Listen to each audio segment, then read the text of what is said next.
We interrupt your regularly scheduled program for this special report. Oh, you didn't know? Your ass better call somebody!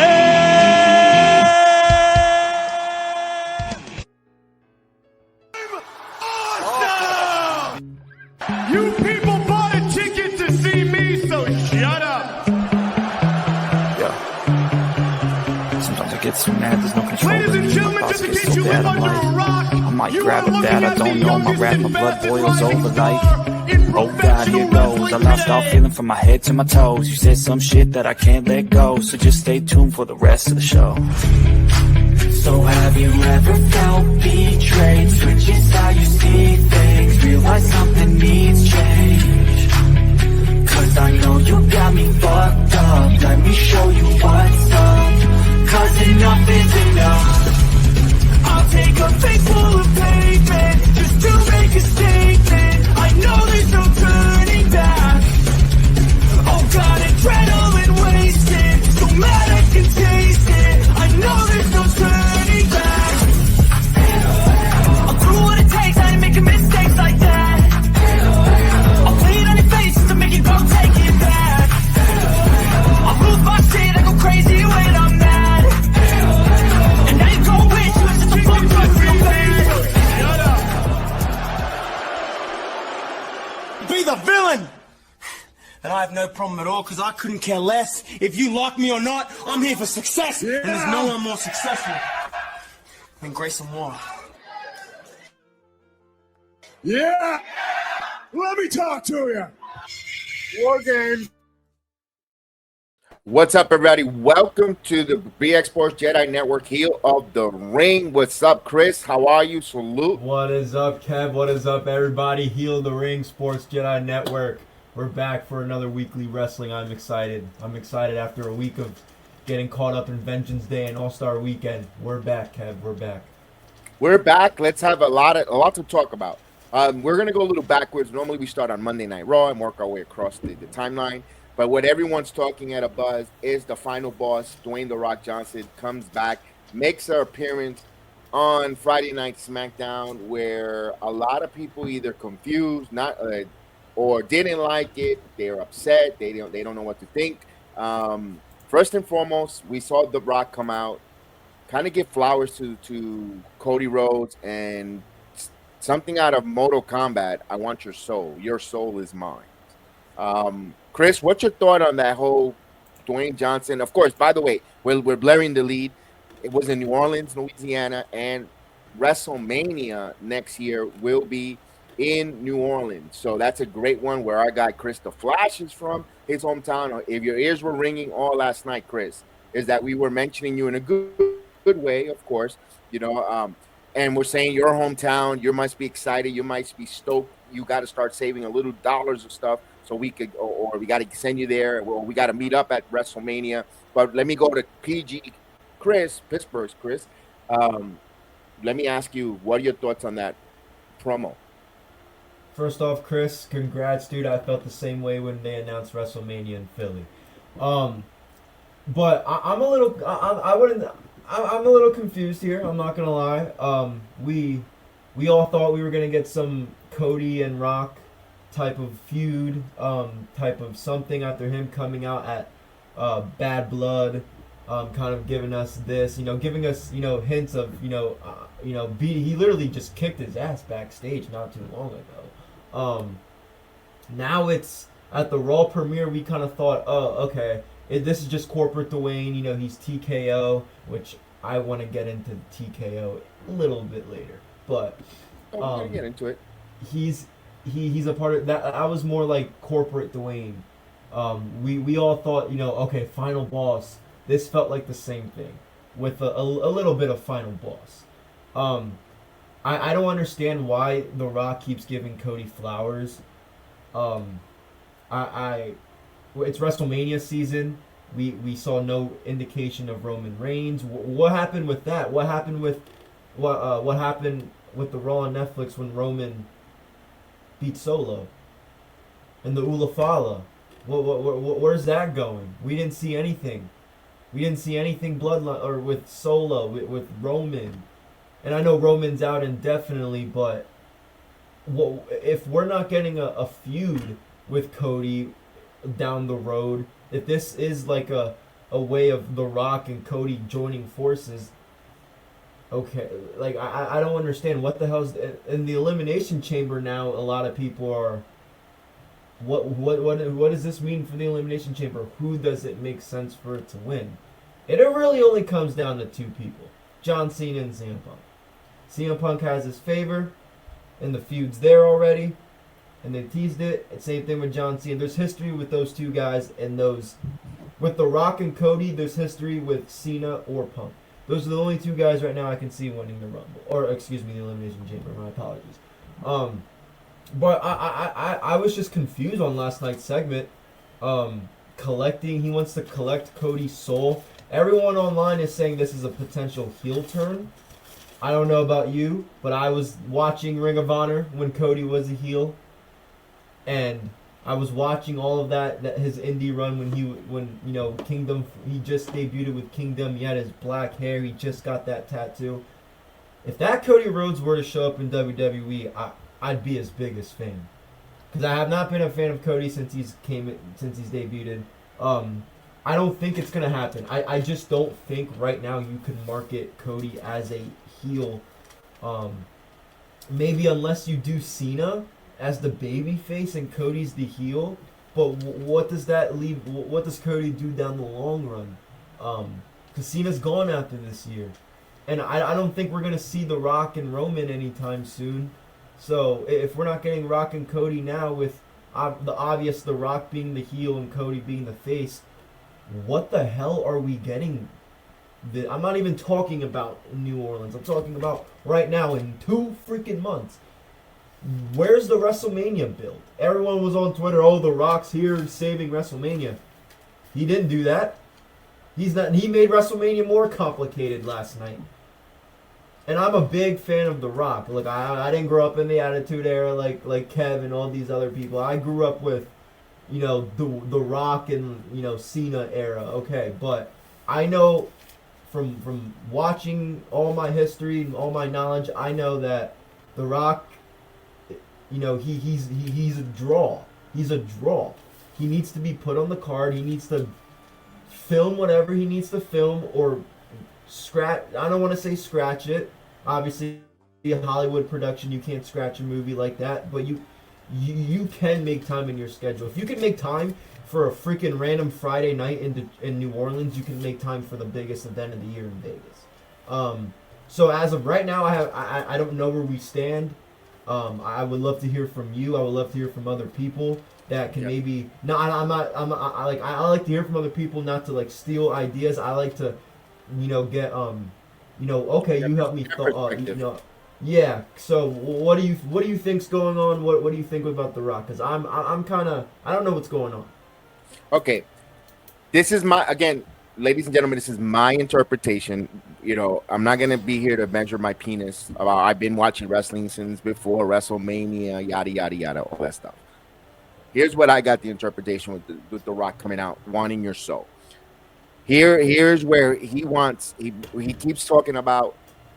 Remember, Cody was pulled, first and foremost, he was pulled out of that triple threat. Triple threat, 6-man tag. I don't want to call it trios because they really don't do trios. That's why I keep botching that. That 6-man tag, he pulled them because he used his weight as the final boss, as the member of the TKO, board member. They're already establishing and letting us know that he's got some power, some authority within the company, which we all know. Then he wants to meet Cody one-on-one. Before that, the tweet of the Rolex given to him as a gesture, as a gift to The Rock, that he didn't accept it, didn't want it, or time is running out for Cody, or giving him an ultimatum. He wants to collect his soul because he wants to see if he comes. Remember, Stone Cold Steve Austin turned corporate Stone Cold, corporate Rock. They're borrowing something that happened in the Attitude Era in the 90s, where the corporate sellout. Will Cody, and everyone has been saying, should Cody turn heel? I don't think Cody Rhodes is turning heel. What I'm thinking here, Rock is going to give an ultimatum at the Elimination Chamber I don't think Cody's gonna accept it. I don't think it's gonna lead to a match between Rock and Cody. I don't think Rock is going to wrestle Cody Rhodes this WrestleMania. And for that, and it's a lot of stuff here. I think Punk, Cena are the main two players. It could swing and swindle any of the two ways. Me and Chef Dan were talking about this off the air, where it seems like John Cena was giving us heel vibes.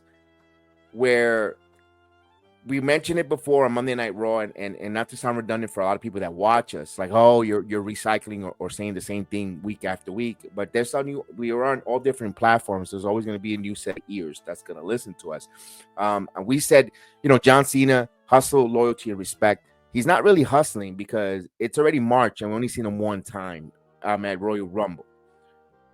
So is that really respecting the wrestling crowd for all that time? That's why I would love Karrion Kross to get involved in this storyline. I know I'm going a little over the place because Karrion Kross is the ultimate instigator, antagonist, but let me leave that for away. He's not hustling. He's not royalty. Where's his loyalty to the WWE Universe? And will he lose his respect and give his soul to The Rock because he's going to retire? He wants to be part of the board member. I could see that role where it goes. That you know what, the wrestling fans never respect me when I was out there hustling and giving them my loyalty to this company. They never respect me. Cena sucks. Cena boos. I mean, I'm just trying to tie it in there, guys. Trying to make some sense where they're going creative there. So just hear me out because we probably a lot of people says no because that's the favorite word of the IWC. No, it doesn't work. Just that's one road or one scenario they could go for. Where we could see a Cena heel turn, do whatever it takes, and Rock could guarantee and help him get to that main event or that spot to try to capture that undisputed world title. If Cody says no, he's going to open up the hells on Cody Rhodes, where Cody Rhodes needs a heel to breathe on his neck. Everyone was saying ever since he beat Roman Reigns, his title run has been lackluster. Other until Kevin Owens started package power drive his ass and got on top and breathing on his neck, but you can't go too far because they already had a couple matches prior. Cody never had that heel breathing on his neck, and they wanted The Rock to be that heel to breathe down his neck. Like Rock told us, we need to be quiet and we have to trust the process. It was just one night last night. It might have not hit for you at the moment, but when we look back at the story down the road, when it pays off, we're like, damn, son of a gun. It all connects. It didn't hit at the moment, but damn, when you look at the whole trajectory of it, damn, that was some good episodic wrestling storytelling. I think also that's a case for John Cena. I also think CM Punk is in this situation, Chris. I think CM Punk coming back to the company, changing his thought process. Remember, he fought against the system. He fought against the higher ups, the corporate, the office, being the voice of the people, the voice of the voiceless. He loses at the chamber. He's so frustrated. He's all hell bent to get that main event spot, to finish his story at WrestleMania. Will he sell his soul to get that main event spot at WrestleMania? Will he sell his soul to the final boss? And who could broker that? The wise man, because he owes a favor to Paul. Paul Heyman owes him a favor. Paul Heyman has a lot of insights with the Ananali family, with being the wise man of the tribal chief. He has access to the final boss. Remember, he still has a cell phone that has the final boss's number. Give the final boss a call as that favor, and he's in the main event of WrestleMania. That's how you tie in The Rock into WrestleMania. WrestleMania doesn't really need The Rock as a wrestler, but as storyline-wise, with last night, it does. Now, where does that leave Roman Reigns? You just wait a minute, family first. Why, I go back to remember when Rock came out and said 1, 2, 3, cut the slat of the throat? Maybe he meant that to Roman. And if Roman goes back to The Rock and says, why are you're now siding with Cody? You teamed up with him first. And when I saw that, all three, you're dead. That was it. It's cutthroat season now. I'm gonna cut you off. Where Roman can have an issue with The Rock. You want him to be your champion? Because Rock said this, I want you to be my champion. I admire you. Where Roman says, wait a minute, I was 1,316 days as world champion. the greatest, the tribal chief, the unenterable, the unstoppable, all that. And I'm not good enough to be your champion. I thought we were family, Us. You could go through so many tentacles of storyline nights that could bring back to the table Rock versus Roman now. It doesn't have to be for this WrestleMania. It could be I always say it and I keep saying it again. I think the big card for WWE is going to be SummerSlam. 2-night event, 2-night spectacular. Rock and Roman night, one of the nights as their main event is going to draw tickets in the summer, ladies and gentlemen, where people are traveling, people get vacation. It's beautiful to be outside. You want to go, you could sightsee, you could go see Yankee game, you could go see a Phillies game because it's going to be MetLife in that vicinity. You go see the Mets game, whatever the case is, guys, in that time of August. Traveling for around the country, great weather, you don't have flight delays. I think to me that's the big picture, in my opinion. And again, it might not make sense last night, but you have to let it unfold and let it breathe. Let it breathe, because I think it's going to tell us at the Elimination Chamber, it's going to be either Cena or CM Punk selling their soul and becoming corporate with The Rock on his side, and Cody is going to have an uphill battle. Again, we want to see that obstacle breathing on the neck on Cody Rhodes. And who can make, and here's another thing, we'll hear from you guys. I want to hear from the nation. I want to hear from the world, from the Jedi Nation. Let's go. I want to hear, because now Rock can make things happen. As a board member, John Cena sells his soul to The Rock. John Cena now could go to TNA and take on Joe Henry, because Rock can make it happen. He could broker that deal. Remember, he mentioned all the heads on that press conference. Artie Emanuel, he talks to Nick Khan, to Paul Levesque. So, what's your thoughts there, Chris? It was different for sure, rather than like the final. But not different because he's played into that. I am a board member. We saw Seth Rollins call him out on that at last year's little press conference they did right before Vegas, or right before WrestleMania that they did in Vegas. But I'm seeing a lot of things online, and we're talking about R. Emanuel, Nick Khan, TKO.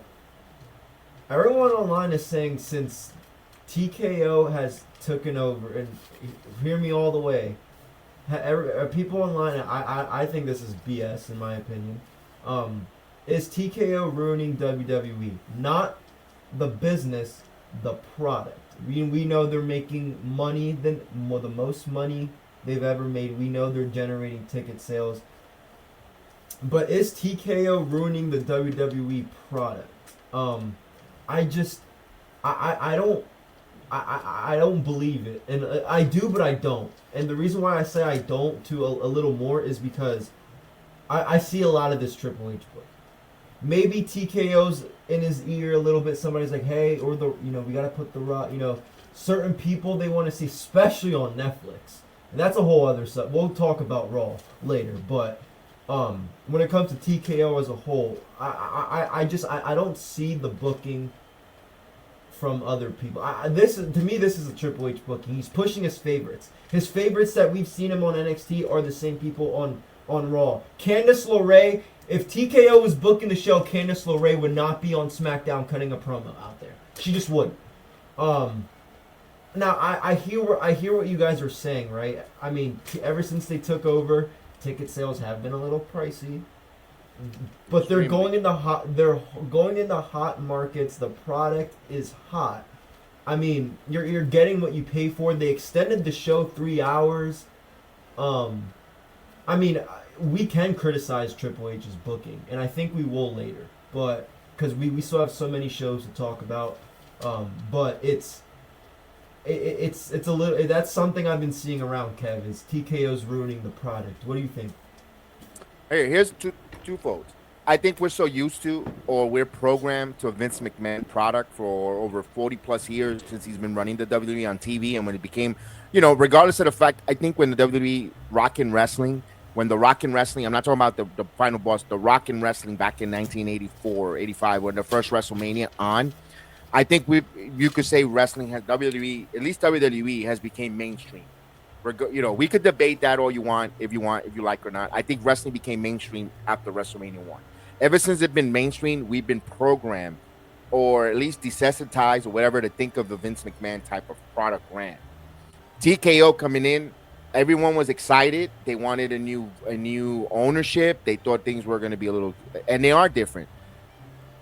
Now where certain things are happening, where TKO is putting their imprint or their identity in the wrestling on the business moniker, we're not liking it. We're like, wait a minute, whoa, it's not what we were programmed to. We're not programmed to this, pal. And now that I think that's upsetting the apple cart as a wrestling fan. But TKO likes to incorporate the celebrities. When you watch a UFC coverage, they always go to at cage side. Who's there? Who's not there? Who's who? You know, you want to be seen at cage side before a big fight, right? They incorporated some good stuff to the WWE, something fresh, something new, advertising on the apron. Some of us like it, don't like it, whatever the case is, growing the product. Where I think Triple H is in a corner where he has to show that the company is making money and there's progress, what's best for business, that is business Monica. And I think it persuades him to want to always book people that are draw, not take chances on up-and-comer or someone that we're not known for, because I don't think he doesn't have the luxury. I don't think he's secure enough or don't feel comfortable enough in his skin that he can make newer talent, you know, or not force-fed, but make new up-and-coming stars out of nowhere. That's why the NXT product is there to help him. He's gonna just take the all-stars and just go with it. He's the guy that's gonna Triple H right now. To make an analogy with other sports, it feels like he's booking the dream team. He's Coach Krzyzewski, he's Chuck Daly, he's those head coaches and you're gonna give him the dream team or Team USA and coach them. While Shawn Michaels, Matt Bloom, Terry Taylor, you know, Norman Smiley, all the coaches down in NXT, they're working the trenches to develop those wrestlers for the dream team, and they'll bring in some guys from the outside, from other companies, independent scene that are ready, and I think that's what it is when it comes to TKO, because they got to show their revenues are growing. They got to show they're making a profit, because maybe we got to, you know, we already saw SmackDown make a change in the head writer, and now the Road Dogg Jesse James, you know, is now the head writer of SmackDown. Why? SmackDown was running well. Now because they think, you know, they lost a couple of million people here and there. It's Friday night, man. It's tough for a Friday night for people to stay home for 3 hours to stay and watch that product on a Friday night. Yes, if you got those numbers, they're not declining under 1 million. They kind of panic to me. It's about numbers and not really the investment of the fan base. They just care about the numbers. They care about the gates. They care about people coming in. And, you know, and that's an issue when it comes to TKO. They don't really respect the product, the love of the art of professional wrestling. They only love and respect the dollars and cents and the money, analytics parts of it, if that makes sense. I agree 100%. That's why, you know, I'm strictly talking about the business right now. I'm not talking about the actual product. When it comes to the business part of things, I agree with Kev 100%. They care about dollars. They post every week about how much every show's a new. I don't think Triple a new platform. I don't think Triple H really wants to go out there every single pay-per-view and announce it. Like, they do three different segments on these. You know, during the shows, Michael Cole's out there. They're showing the graphic. Hell, sometimes they have guys like John Cena and The Rock to come out just to tell him, you guys had the highest gate. Like, to me, that's a problem, because, again, I don't think they respect the product. They respect the money that they bring in their pockets. I when it comes to the actual product, I don't think they're in the way of, like, push this to an extent. I agree with Kev a little bit. I think it's more on Triple H and the writers back there. I think they don't want to take that chance. But I think that's why NXT is good. It's a system to help Triple H, help Triple H get these stars.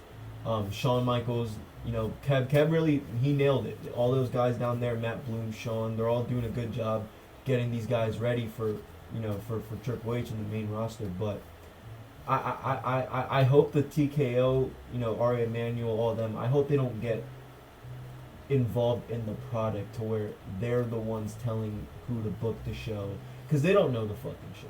They don't I think know that's why more they got about- The Rock. I think that's They where The don't Rock know- comes in. Yeah, exactly. Because you can't go to Triple H and say, this is how you're going to run Monday Night Raw. You're going to tell me how to run Monday Night Raw? I've been under Vince's wing for over 20 years. Correct. Watching him build this. You're going to tell me how to... no. No. So, I hope it doesn't get to that, but again, this is where The Rock plays out. And I actually respect The Rock, because although we're all giving him shit right now, I'm giving him shit right now, he doesn't forget where he comes from, the wrestling business.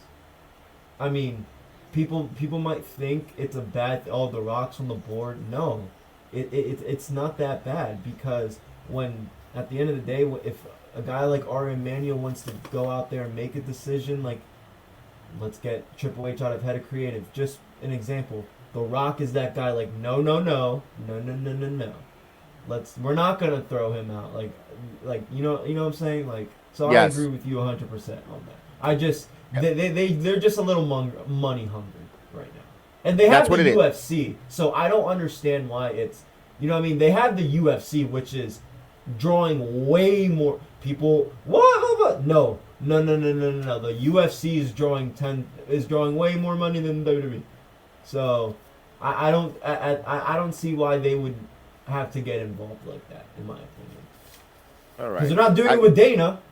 And your sons review the show. They know better than me. You guys can go check them out. They do a good job reviewing UFC. But they would know they're not getting involved with Dana White.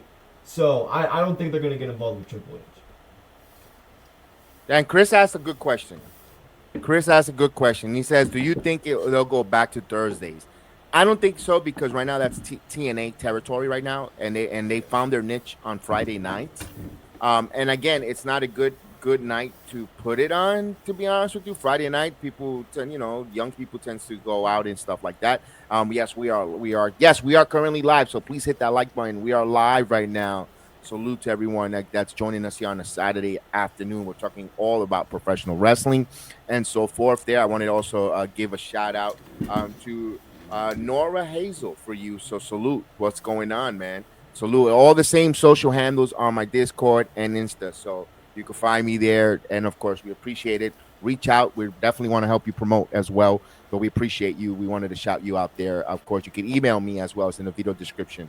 We'll definitely answer you back. But we are live currently right now. So we have to stay with our live situation here going on. And we're talking about we're talking about The Rock's promo. We're talking about TKO, Triple H with the booking. He feels like he has to book to a dream team type of deal. And it gets to our next thing that is going all over the internet right now. The woman deserves better #. Now, here's my thoughts. I've been waiting all week to talk about this and wanted it when I saw that happening. When it comes to the women of the professional wrestling, we are, at least I want to consider myself, I'm not trying to throw any flowers or any I'm not looking for any validation. My opinion is the women get pushed well. They need to get pushed more, but we need to get pushed more women. We need to get pushed the B-Fabs. We need the Mitchins. We need to pick, we made these mid-card titles, ladies and gentlemen, and we need more of the mid-card title women invested on Friday nights in the 3-hour show. Netflix as well. And there's nothing wrong when look, Liv Morgan is phenomenal eye candy. Look, she's gorgeous. She's beautiful. She checks all the boxes and everything, but I'm kind of a little bit tired of seeing her in every show. This, wrestling here and there. You had a phenomenal 2024, Liv. You're a crown jewel champion. You were world champion. You had a hell of a story with Dominic Mysterio in the Judgment Day and taking everything away from Rhea Ripley. I don't need to see you every night. The same thing goes with and I know they're the women tag team champions, Naomi and Bianca. They're supposed to be across all the brands because they're defending their tag titles. That's great. There was no need, and people are up in arms complaining about the match that got a little shortchanged between Naomi and Liv. We've seen this match. And what was the one thing when I started watching covering as a content creator of professional wrestling about 3-4 years ago, 50-50 booking and repeat matches. This is becoming repetitive with Liv, Bianca, Raquel, Naomi, and there's a story, yes, but it's becoming a little. And you guys yourself were complaining about seeing Liv and Rhea. There's other women on this roster. Where is Kiana James? Where is Kaden and Katana? You should be up in arms for the women that are being on TV, because when they get released, you act like you were disappointed and upset. Case in point, Raquel Rodriguez came out a couple of weeks ago on a singles competition, and you guys were quiet in the arena. No pop. Give her booze then. She's with the Judgment Day, and she's on a heel fashion. Give her booze, or at least go away heat. What's going on, J-Rock in the building? Give her at least the go away boo heat. But when you don't boo or you don't say anything, there's crickets. That's worse for a booker to hear, an agent, and a wrestler. So when they released them, don't get up in arms and upset like the way Carmella. Now, Carmella was an injury. She went on maternity leave. She's not released. She's not fired. Contract has expired. So why should they pay her if they're not have anything for her right now? Once she's ready to return to work, once she's ready to wrestle, there'll be a contract for her for dates. The same thing was with Alexa Bliss. You guys were all up in arms with Alexa, where she just went on maternity leave. A contract expired. She made it before the Rumble. A new contract was given to her because she's ready to come back and wrestle with some dates and provide the company. Remember, this is not Vince anymore. This is TKO now. TKO does that with their greatest fighters. They allow Francis Ngannou to go. Okay, Francis Ngannou is one of their top fighters in the heavyweight division, where heavyweights draw. He's not with UFC over money and contract dispute. They're not afraid of letting the fighters go. That's the TKO mentality. And sure as hell, they're not going to worry about wrestling, where it's scripted, predetermined, Chris. I agree. If you guys don't know who Francis is, he's one of the most hard-hitting heavyweights, in this era. They let him go, like you said. So they don't care about releasing people. But I want to go back to the mid card scene real quick. To me, I don't think they're doing stories with these mid card titles. It's just matches. Chelsea Green, I love her. I love her gimmick. I love her US. Salute to me, all this. But she's still doing this backstage BS with Nick Aldis instead of giving her feuds with somebody. Instead of it still seems like her and Piper are a tag team. It doesn't seem like Chelsea is the champion with Piper behind her.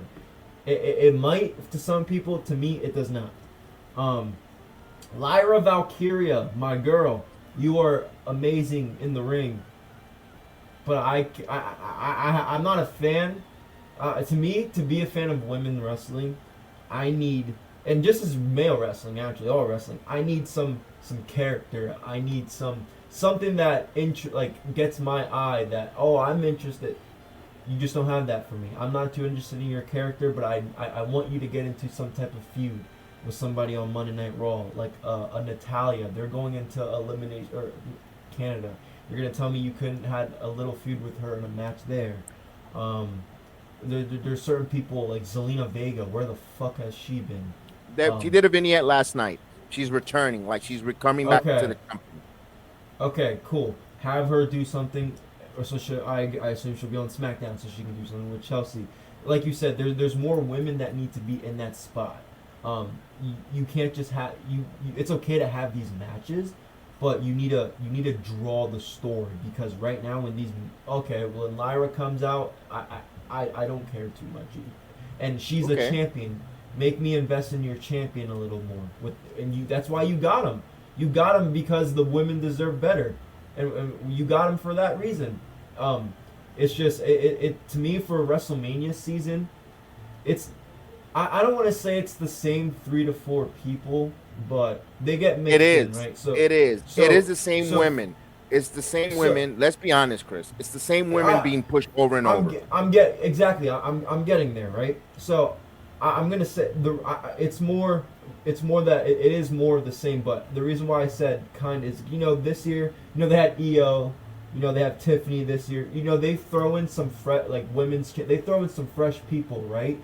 But when you're talking about like the title matches, Kev, it's always Rhea, it's always Charlotte if she's healthy, it's always Becky if she's healthy, it's always Bianca if she's in that singles run. It's it's even Bayley. And I know she had it last year, but she's in that run. It was Sasha when she was there. It's always been It's always been the same 3 to 4 women that they push for WrestleMania, and then they'll throw in like Tiffany, she's champion now. They'll throw in like Io, she's champion, but they lose it. They lose it at WrestleMania. I'm not saying Tiffany's gonna lose it, but I mean, when you have Rhea and Becky, right, any of those can win. But when you have Io and Bayley, I mean, you're going to have Bayley go over at your biggest show. She's one of your big stars.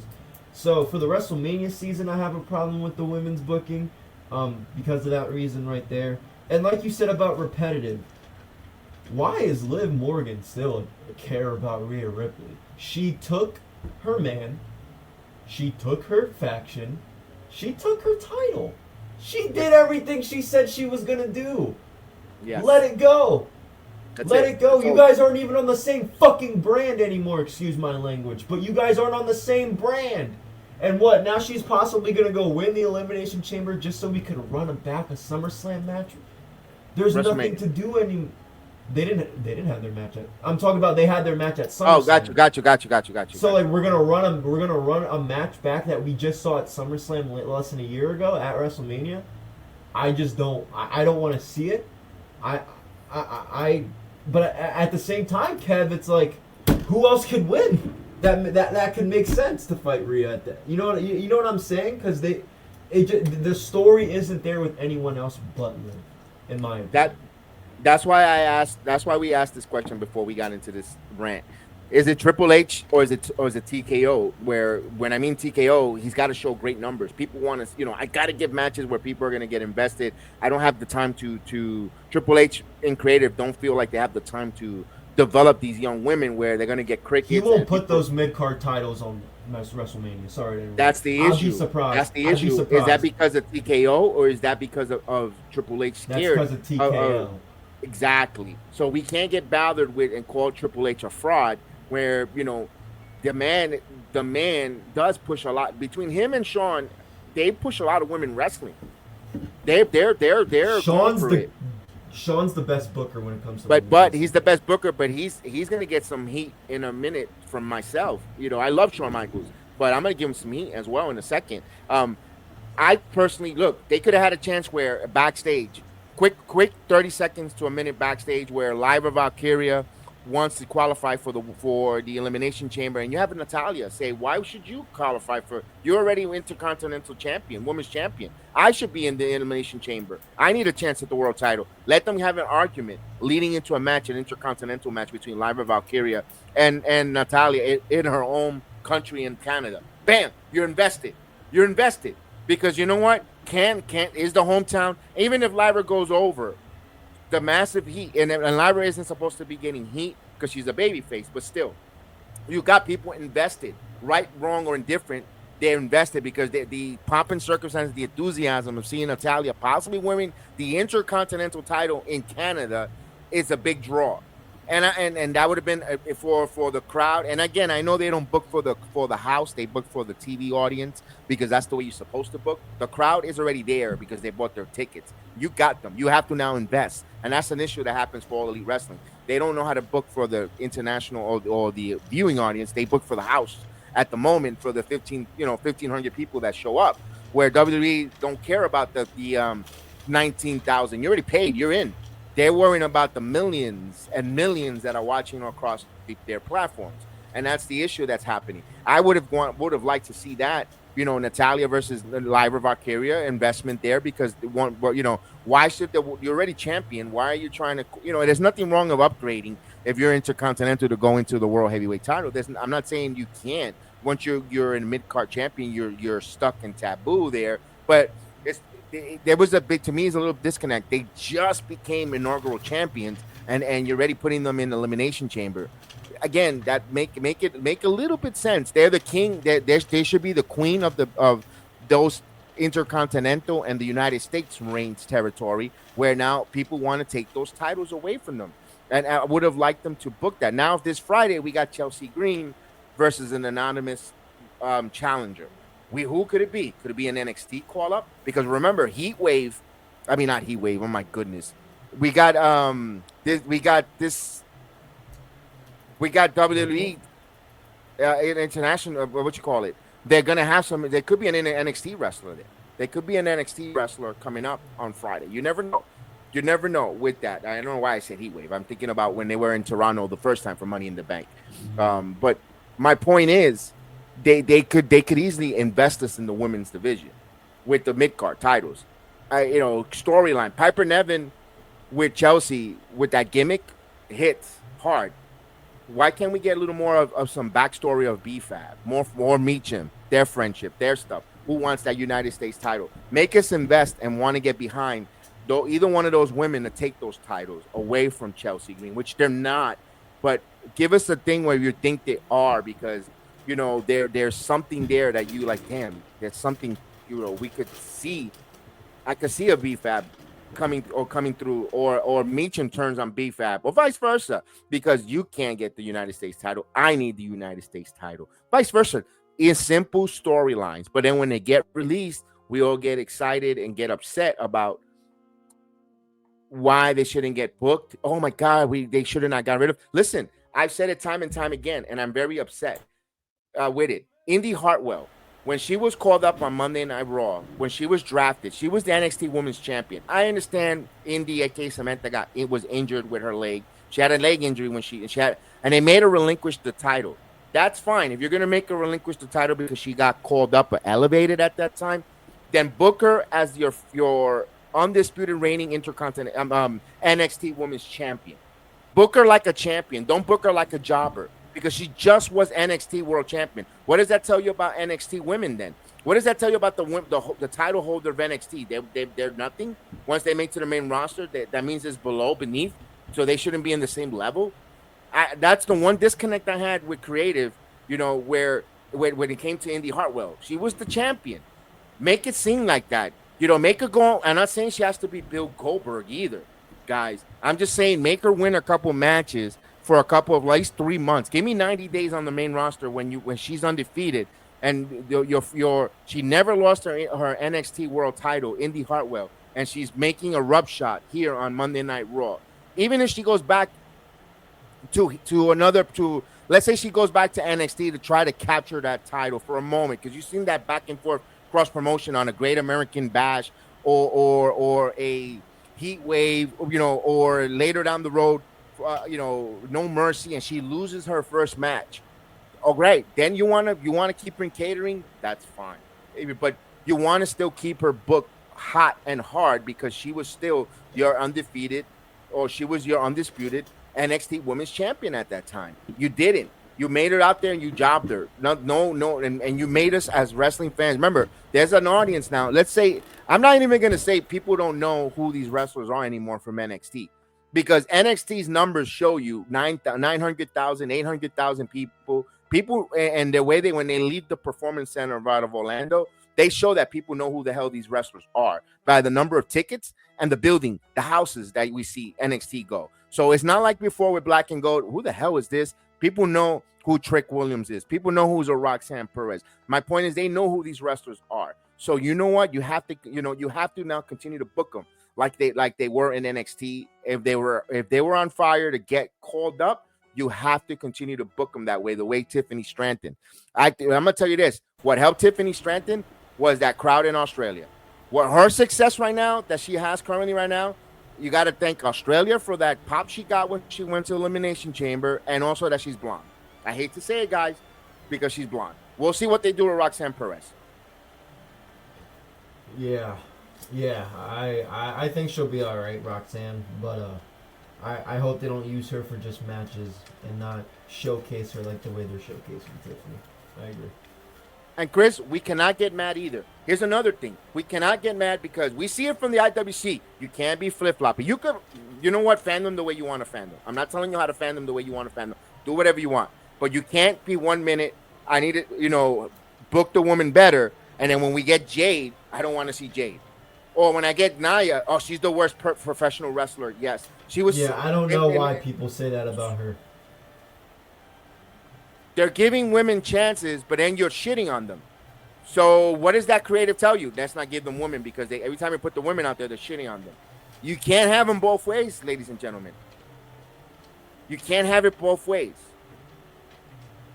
You can't have it both ways. If Nia's out there, guess what? She's a female. She's wrestling. Jade is out there. She's wrestling. She's going out there. Regardless. It kills me there. It kills me there. But I wanted to talk about NXT real quick. Because I wanted to talk about the booking in NXT. One thing that I'm noticing about the booking in NXT, I don't know if it's hurting the women in NXT or not. I know they, and well-deserved, we want to see them on TV. When it comes to Stephanie Becker, Julia, now Jordan Grace, because they are main event women. They deserve our attention. They deserve us to acknowledge them as the top-notch women, but it's hurting the NXT brand. And I'm telling, and for a little bit. I mean, you're gonna say you must be bugging. You're hurting the NXT brand, and here's the reason. It's because you're hurting talent like an Adriana Rizzo, Brittany Reese, Carly Bright, Danny Palmer, Izzy Dane, Kendall Gray, Lola Vice, Thea Hale, Wendy Chu, and Ren Sinclair. Here's why. Rizzo, 90, almost close to 100 days since her last televised match on NXT TV. These are all women that have not wrestled on NXT TV, that were wrestling, and they were part of the show week after week. Ever since these ladies arrived, no TV time for them. Brittany Reese, 91 days. Haven't seen her on television. She was with Enofe, and again, they're not the level of a Julia. They're not the level of a Jordan Grace, nor in the level of a Stephanie Becker. I get that, guys. I get that. Carly Bright and Kendall Gray. They saw them on TNA wrestling. They were also part of that. They were getting up and comers. We're getting some TV time.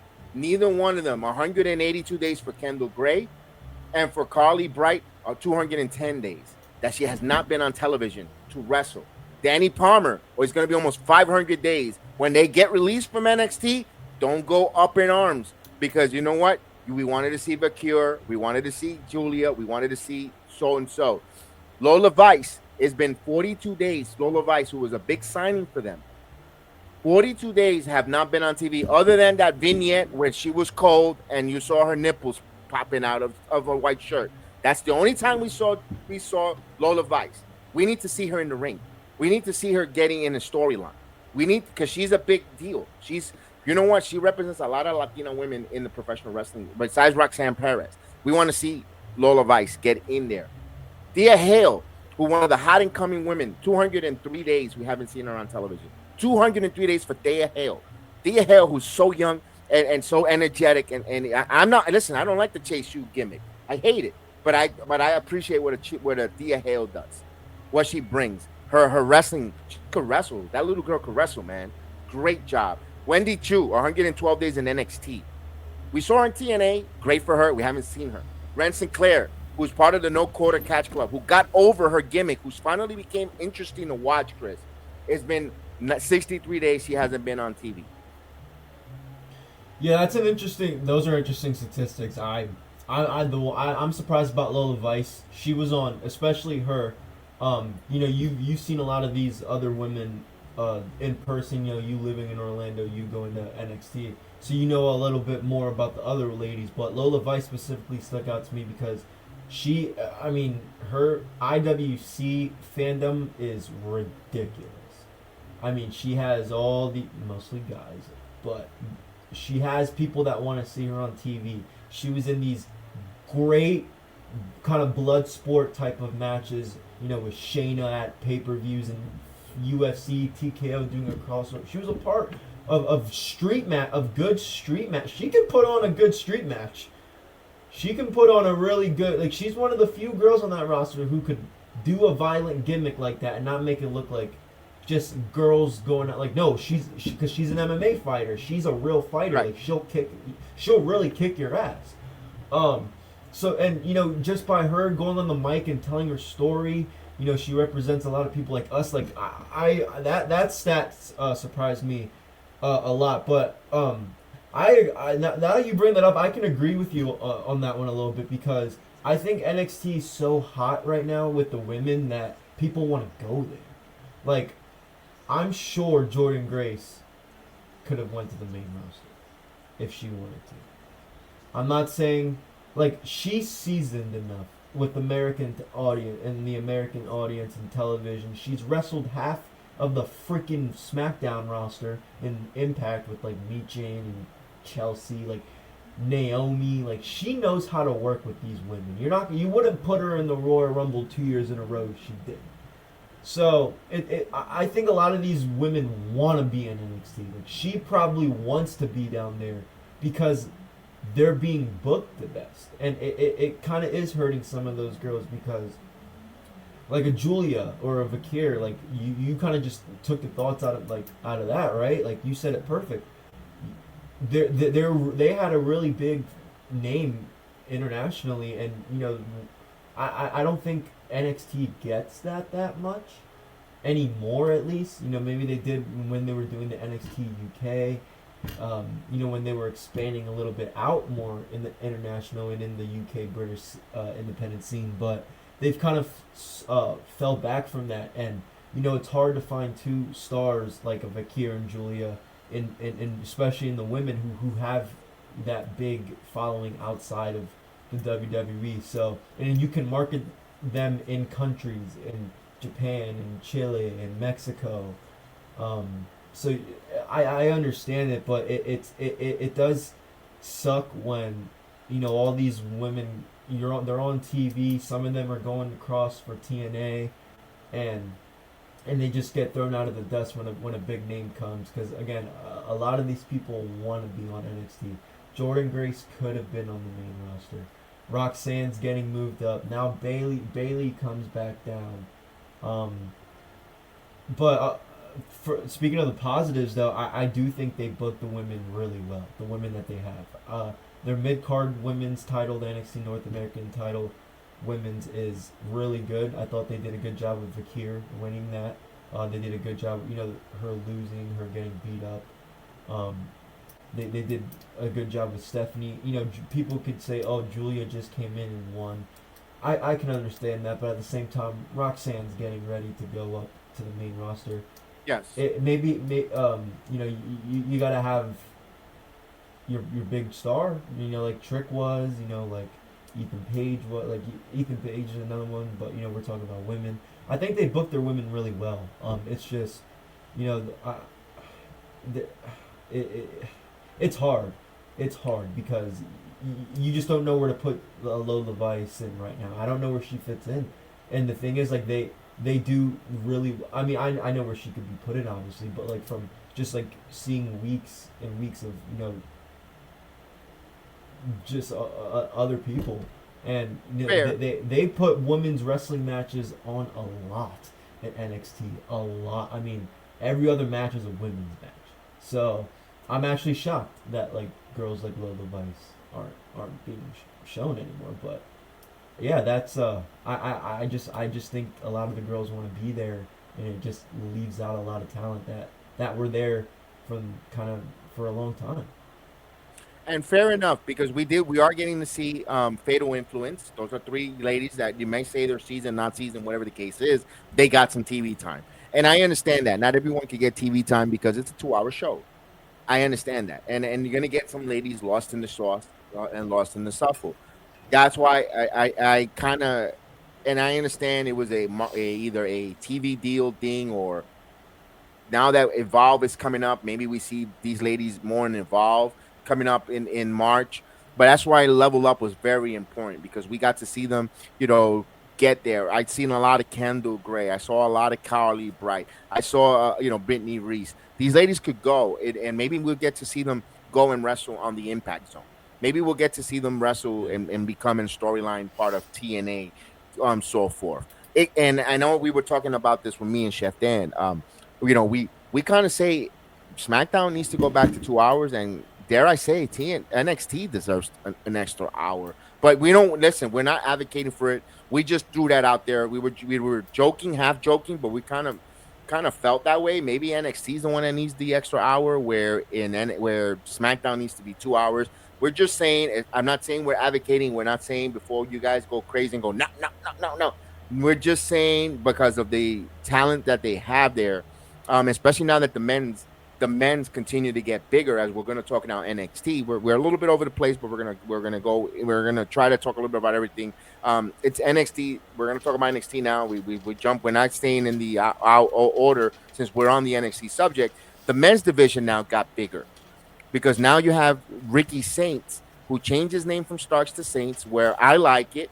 My thought of it. Look, he's from New Orleans. I said it on the broadcast when we first saw the contract, and we saw review. If you're listening to this for the first time, we do playback. We do on the Playback TV app. We do the watch along. You get to watch the wrestling event while we watch along with it, so you get to see it. Not like here where you're just seeing us and you're seeing the picture in the background of Frozen. It's not changing, nothing live, just us talking. But when the wrestling event comes, you get to watch the wrestling event on the Playback app. So follow us on Playback Heal the Ring podcast, and you'll get to watch not just WWE, TNA, NXT, Maple Leaf Pro Wrestling, and All Elite Wrestling Revolution. We'll get to them as well. And my point was, we got to see that on the watch along. I go, Ricky Saints, he's from New Orleans. Makes sense. It makes sense. He's from New Orleans. He's giving back to his city. And he's a fan of the New Orleans Saints and all that good stuff. Did you like it? I liked it. I mean, it shocked me at first just because, he had the name in NWA, he had the name in the Indies, he had the name in AEW. So I was surprised for him to change it, but, I don't mind it. Like you said, he's from New Orleans. He's a New Orleans Saints guy. It's something fresh. I said the same thing about our good friend Lexus King. I said the same. Why is he Lexus King? We know him as Pillman. And look, exactly, boom, look at him now. I'm a big fan. I love him. So it's gonna work, guys. We know if you know Ricky Starks, you know this is gonna work out. I like it. I'm excited to see who his first feud's gonna be. I think we're kind of starting to see that. He's in a tag match already. I like him getting a little seasoned in the ring with some of these new talent. I'm excited for Ricky Saints to be in NXT. I really am.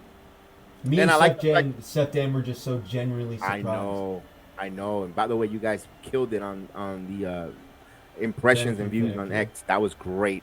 And by the way, we've seen, and what a way to put it, because they put it safe. He hasn't, he's going to wrestle in a tag match. You're going to protect him a little in a tag match. We saw him in House of Glory wrestle here and there and a little bit of independent scene, but they want to bring him up to par. Also, curve his enthusiasm with his a little bit of adrenaline when he comes into the ring. When he gets that hot tag in a live crowd in Cincinnati. We put him in a tag match with Javon Evans.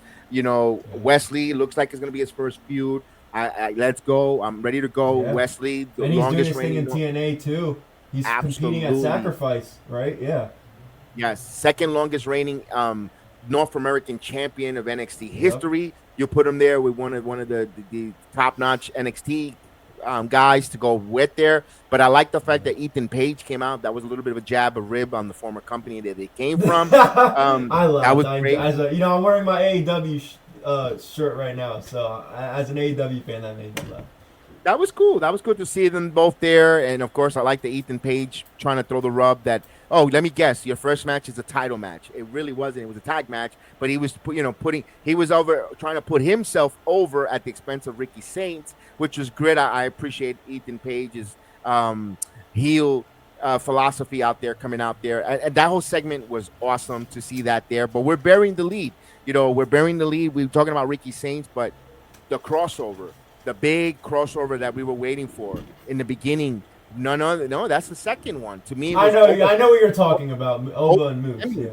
And Moose, because that night, that Tuesday night was full of crossovers. Because it depends on your fandom. You could have had Oba Femi and the X Division champion, none other than Moose, come out face to face, and of course, I like that. He said he was going to burst his bubble, and Oba Femi came back at him with the promo. So if you're doubting the rookie or the young wet behind the ears Obafemi, if his promo skill and his rebuttal didn't get you, or thinking this kid is going places, he got you. No, your bubble has been busted. That's your bubble. This is mine. I'm inedible. I mean, my God, if you watch that promo, whoever works with him on promos, and besides the way, Oba is a smart kid. From he's well educated, NIL student, went to college. You could tell he was one of those students that just didn't go for the athlete. He went to actually get an education. You could tell that by the way he conducts himself and speak. Was on what a hell of a promo, back and forth. Moose in NXT, no one expected it. It was something shocking. But speaking of shocking, and I'm going back to where Chris got excited to see no quarter catch club call out the tag team champions, but you saw Nathan Frazier and Axiom, who I think is the best tag team in all of pro wrestling across the board. So no. We want the legends. We want the icons. We want one of the greatest tag team champions of all time. We're going after the TNA, Jeff and Matt Hardy.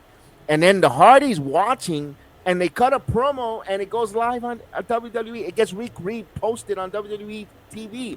Chris, I'm going to go get some water. Give me your thoughts. I'll be right back. I'm really excited. If you guys watched on the playback, I was genuinely surprised. I figured this crossover would happen at some point. I just didn't expect it to happen so soon. Same thing with Moose. But I said this so many times. I love this TNA crossover, and I love this specifically because it's all the Hardys right now. I feel like their mission, and they've said it a couple times, like on Chris Van Fleet's interviews. Matt Hardy has his own podcast. They've said it a couple times, guys. They've said that they want to be in TNA to help these younger guys. I mean, we're seeing him team up with Leon Slater. He still needs to get seasoned, in American TV, and they've done a great job pairing him. Same thing with Ace Austin. Shout out Chris Bay. I love Chris Bay. I am so happy he's doing better. I can't wait to see him soon. But when Chris Bay went down, and we saw Ace Austin do his thing with the Hardys, they painted his face. That's why the Hardy Boys are where they're at, is to put guys like Ace Austin, Leon Slater, all these tag teams that they're working with, to put them over. And I love that. It gives all these other young guys that are calling him out some exposure, like, oh, these young guys just called out the Hardys. I mean, NXT is about to get a freaking ratings boost just by them being announced. First off, they're going to get exposed to a lot more people. And the crowd, I think they sold way more tickets. I think the event's close to, if not already sold out. So I love this, not just because I'm a big Jeff Hardy guy. Jeff Hardy's my hero. I wanted to be. I watched all of his stuff in TNA as a kid. I've watched all of his WWE stuff since I watched wrestling. I'm excited for Jeff Hardy and the Hardy Boys specifically because they're doing right now what they're supposed to do, and that's elevate TNA, represent TNA as the tag team champions, as they've been doing really well, going on media with Joe Hendry when Jordan Grace was there, and make the stars of the future generation. And they're doing a great job of that, Kevin. I'm excited to see him next week in a live crowd, not just at the Performance Center, in a live crowd in Cincinnati. I'm excited, Kev. I'm really excited. Yeah, Cincinnati's going to be rocking live. Here's the best thing about it. Not only that, you also have an X Division title, first time in NXT or history. With hometown kid Lexus King. And title, it is champion versus champion, because regardless of the fact, my guy Lexus King is the Heritage Cup champion, and and my goodness, if Alexis King pulls out the miracle or the upset, the mega upset, because it's not a miracle, it's an upset, and he goes on and becomes the X Division champion, I mean, this is going to age perfect. Tune in to Heel of the Ring podcast on the Sports Jedi Network channel. May the sports be with you. And may the championship be with you, Lexus King, because we're rooting for you, pal. Thank you for that, Lexus. We always are. Yes, indeed. And that, how much I'm a big fan, a big mark of Lexus King. I was a big fan of his dad, and I'm a big fan of him. So I've got the shirt on. I've been tonight. watching him. I've been watching him when he was with MLW. I know all about Pillman Jr. Man, I love his father, man. His father was great in WCW. Brian Pillman. I mean, my goodness, you know, his matches with Jusha Thunder Liger and oh my God, you got to see it. And you know, the WWE, he wasn't nowhere close to what he provided in WCW, but he was still entertaining with the Hart Foundation for Pillman Senior and Pillman Jr. aka Lexus King. The sky's the limit for that kid. I'm enjoying his career. You know, I know it's going to get even greater, so I'm a big fan, and hopefully he gets that X Division title, but it's going to be a tough one. He's got to go against the system, and does he, you know, hopefully, you know, do they trust the system, or are we going to coronate a new king?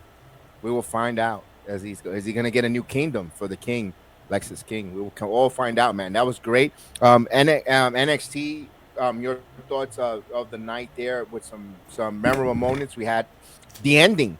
We're not even talking about the ending where the Chef Dan calls it the Botchamania 4. We don't know the name of this group. We saw they wreaked havoc. No one's safe. No one's I call them the level up rejects or the level up leftovers because they were, you know, Cutler James and the guys that were on level up a lot. They grew, you know, Dion Lennox and company. What's your thoughts on that group? We don't know at all really what their plan is.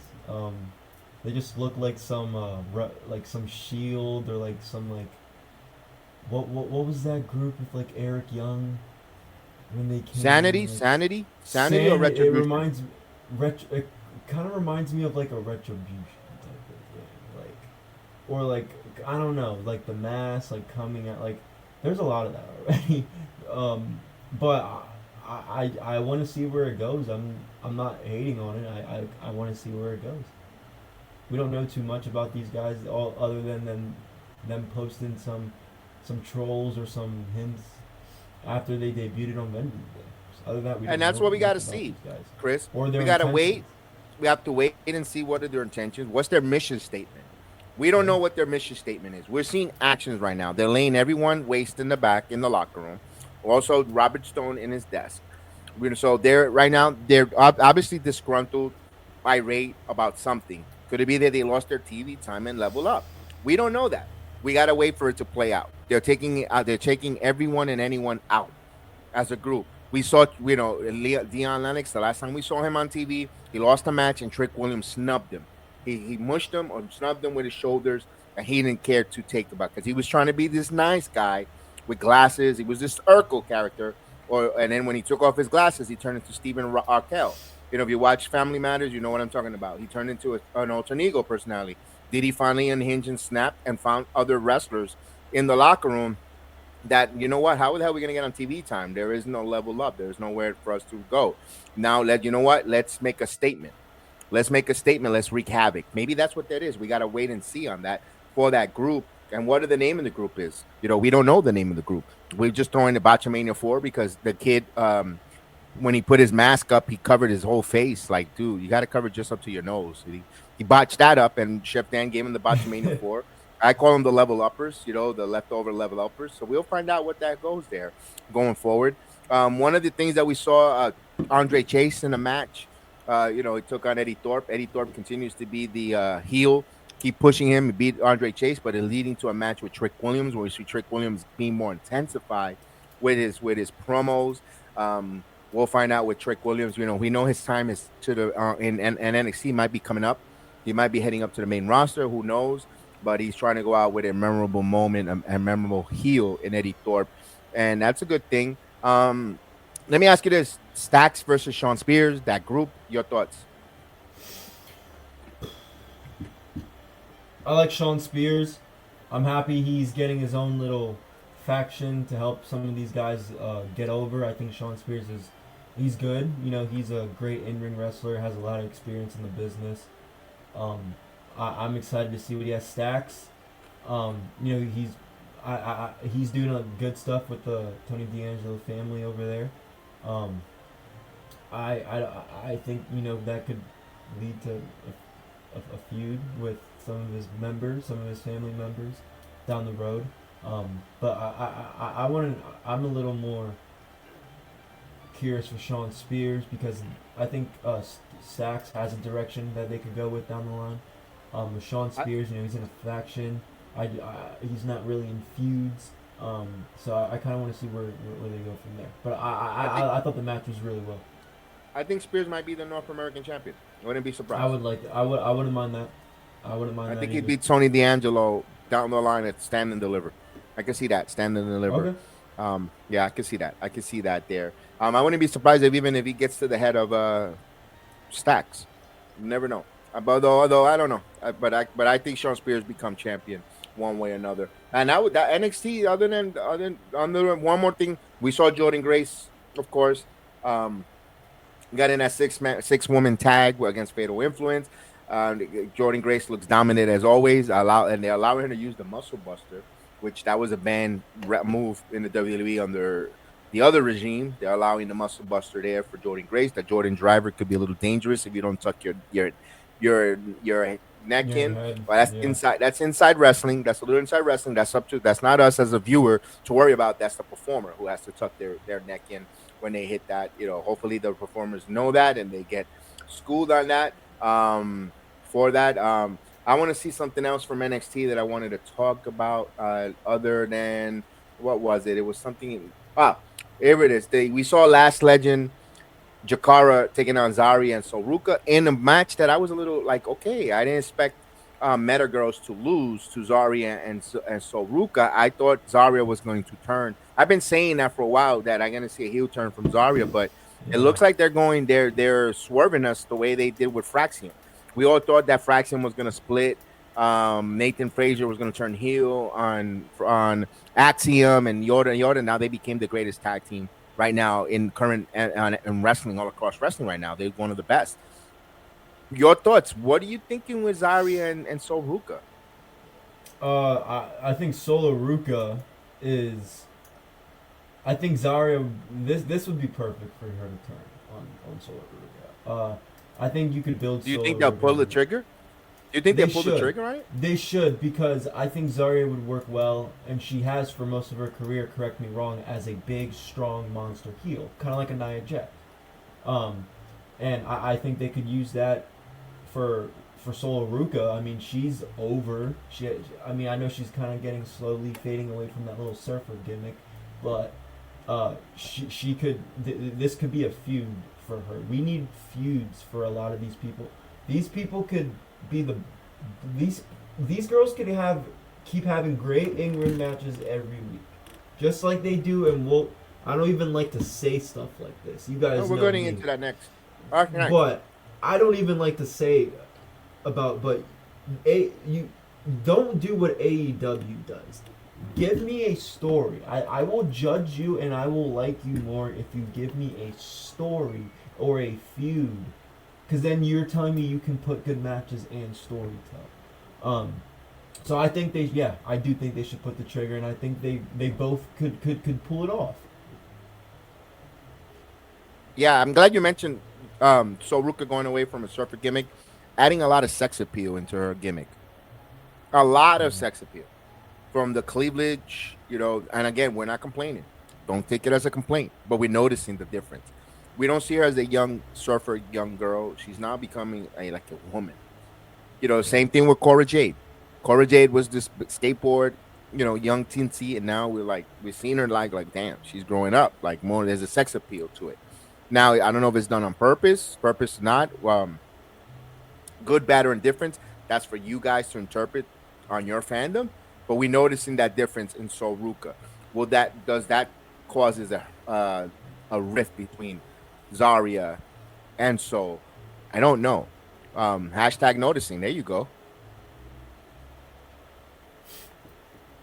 There you go. Noticing on that. And I agree with you. We need some storylines.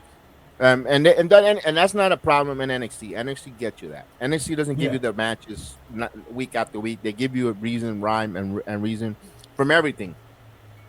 From the attack on Robert Stone. From everything. From the backstage, people laid out. Ricky Stark, damn, this place is dangerous. That was funny to see Ricky Stark's outside of his not a wrestling promo, but just being himself funny. That was I thought that jab was hilarious. when they say NXT is the dangerous parking lot in all professional wrestling, but now the backstage is becoming dangerous. All those things, I appreciate that when it comes to NXT.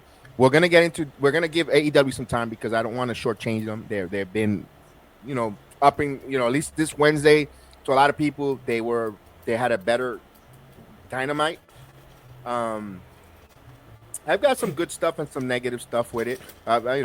For it, I didn't watch the whole Dynamite. I watched 2/3 of Dynamite. I'm gonna be totally honest with you guys. I did watch it. I gave it a shot. I gave it an opportunity to rewatch it there.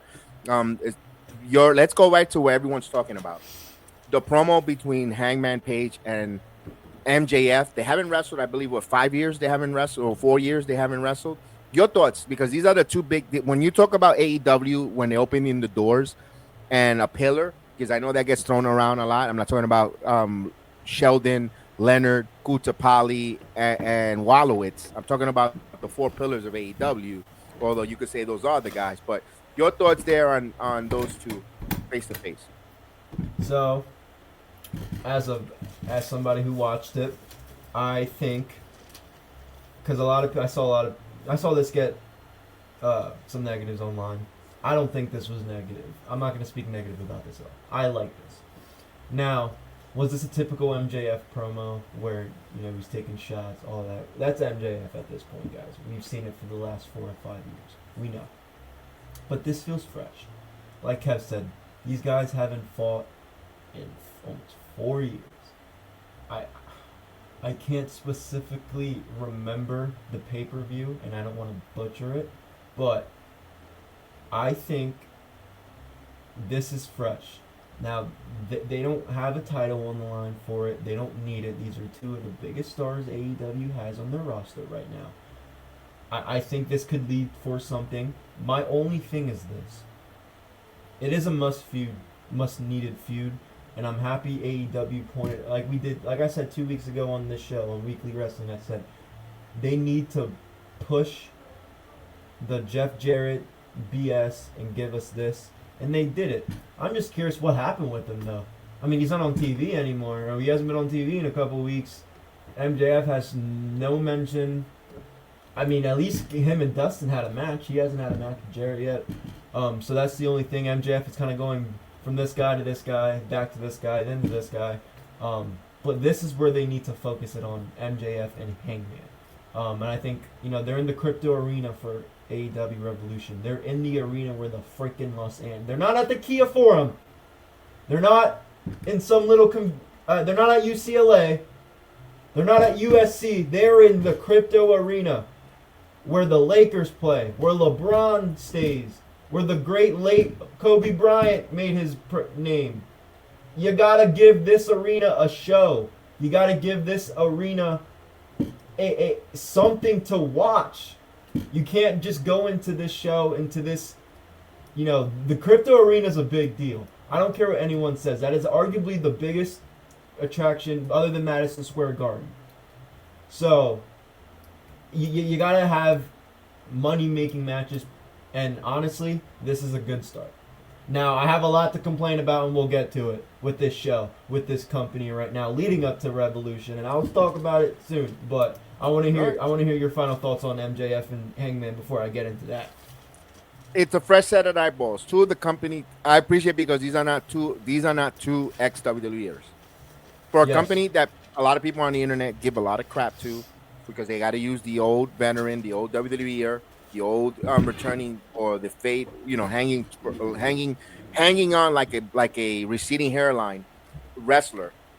These are 2 new guys that they made.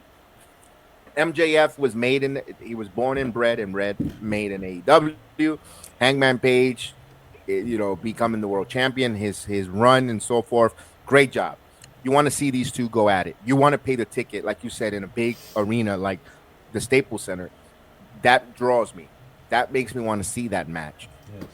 But we got to see what's next. Do you trust creative to see what's next? Whoever wins, or the result, the finisher between these 2, what happened? That's the one thing, and that's not. You don't have to answer it now because we have to wait for it to play out. But my question is, do you trust the way we've seen, knowing how this been being booked for the last 2 years or more, do you trust them going in the right direction and who should go over, not go over? But I'll tell you one thing, it's very intriguing. Hangman. Or no, excuse Okay. me, MJF. MJF should go over. Because I'm going into Robert Dinkins. Salute Robert. He says, who should dethrone Moxley, Cope, or Hangman? It We should don't be know MJF. that because absolutely. Sorry, It should Robert. be It's none of the people you mentioned. It should be MJF. I agree. MJF is one of the biggest wrestlers and the biggest star for All Elite Wrestling. I think it should be him. But babyface MJF doesn't really work. It was kind of cute with the kangaroo kick, but it was not him. That's an issue. But Stone Cold Steve Austin wasn't a babyface when he beat Shawn Michaels at WrestleMania. When you could always go to that. You could always borrow from the past when it comes to that. I thought it was great. I can't wait to see what's next. I hope that the creative could book it correctly and all that. I thought, I saw that. One thing I'm going to give a little bit of a criticism, and it's not on the performers. It was the outcome, or again, the referee, was that hardcore match, or that hardcore, Big Bill and Powerhouse Bill Hobbs. and Yeah, yes, Powerhouse Hobbs. I was gonna critique that as well. Give me your thoughts. Let me give you my thoughts before I hear your thoughts. No, This go. match was a hard hitting. Two of the biggest guys. We know the company gets stereotyped for the owner not booking the big men correctly, or doesn't love him, doesn't book them right, shows them short. Whatever narratives out there on the IWC with Tony Khan about his booking of the big man, right, wrong, or different. This match was really good. Everything was good until the finish, the depending part of the finish. It wasn't a last man standing match, guys. It wasn't. The match ended on a last man standing rules. What are we doing with that? Those are the little things in a company that gets scrutinized and microscoped for everything they do, especially when the owner likes to go on Twitter and likes to go on podcasts and likes to blow his own self. You're gonna get the mirror, and you're gonna get the slings and arrows when it comes to Khan, because he can't help himself. He doesn't know how to stay humble and let other people praise his product or his booking or anything that he does perfect or does right. When he does do it right, he has to blow his own self, and that's an issue. And then when you do things wrong, even if it's something minor, people are gonna make something small, or they're gonna die on an anthill. And that's the issue when it comes to Khan, Chris. That, and when I said I was going to critique the match, I really should have said I'm going to critique the ending, because this is unrealistic. With these two big ass guys, this is unrealistic. A last man standing match over the finish that just happened. You're going to tell me Big Bill couldn't get up in 10 seconds? Really? Well, you had barbed wire, which could cut you. I can understand the psychology of why he didn't get up, but that wasn't the advertised of the finish. Wasn't the advertised match either. Yeah, exactly. It wasn't advertised as a last standing match. It was advertised as a street fight. It was a street fight. It was supposed to be a 1-2-3 finish. Not even outside of the ring. A street fight, you're supposed to pin inside of the ring. Unless it's like a false count anywhere, or unless there's a new rule I didn't know about. But it wasn't advertised as a last man standing. It was advertised as a street fight. And the way they did the last man standing made no sense. It looked phony. So I didn't like that, but I did appreciate Tony giving us a big meat fest match, because we need Powerhouse Hobbs on TV. I think if you put him in it, and I'm tired of, I don't like saying NXT, but it's like a lot of these guys need to be freaking developed by real people that know what the hell they're doing. And NXT is clearly the freaking place to do it. And I'm not even talking about guys, when I talk about they need to be in NXT, sometimes I'm not even talking about on the show. They need to be in the performance center. They need to be learning with guys like Albert, Matt Bloom, Shawn Michaels. I know the Hurricane's in the main roster, but he goes down. I've heard people, work with him. Finley for the Steve women's Corino. Steve Corino. So it's, you know, when I say that, I just mean they need to be in that system for them to get a little more developed and booked better, because they're not doing it in AEW. But yeah, Chris, that wasn't the. Go ahead. Let me get in real quick when it comes to the producers and All Elite Wrestling. They've got some good producers as well, brother. You got Dean Malenko, the man of 1,000 holds, who could stretch anyone and anyone on the mat. Malenko, he wasn't the problem with Malenko. He had no personality. He couldn't talk on the microphone. He didn't charisma. But that man could wrestle, man.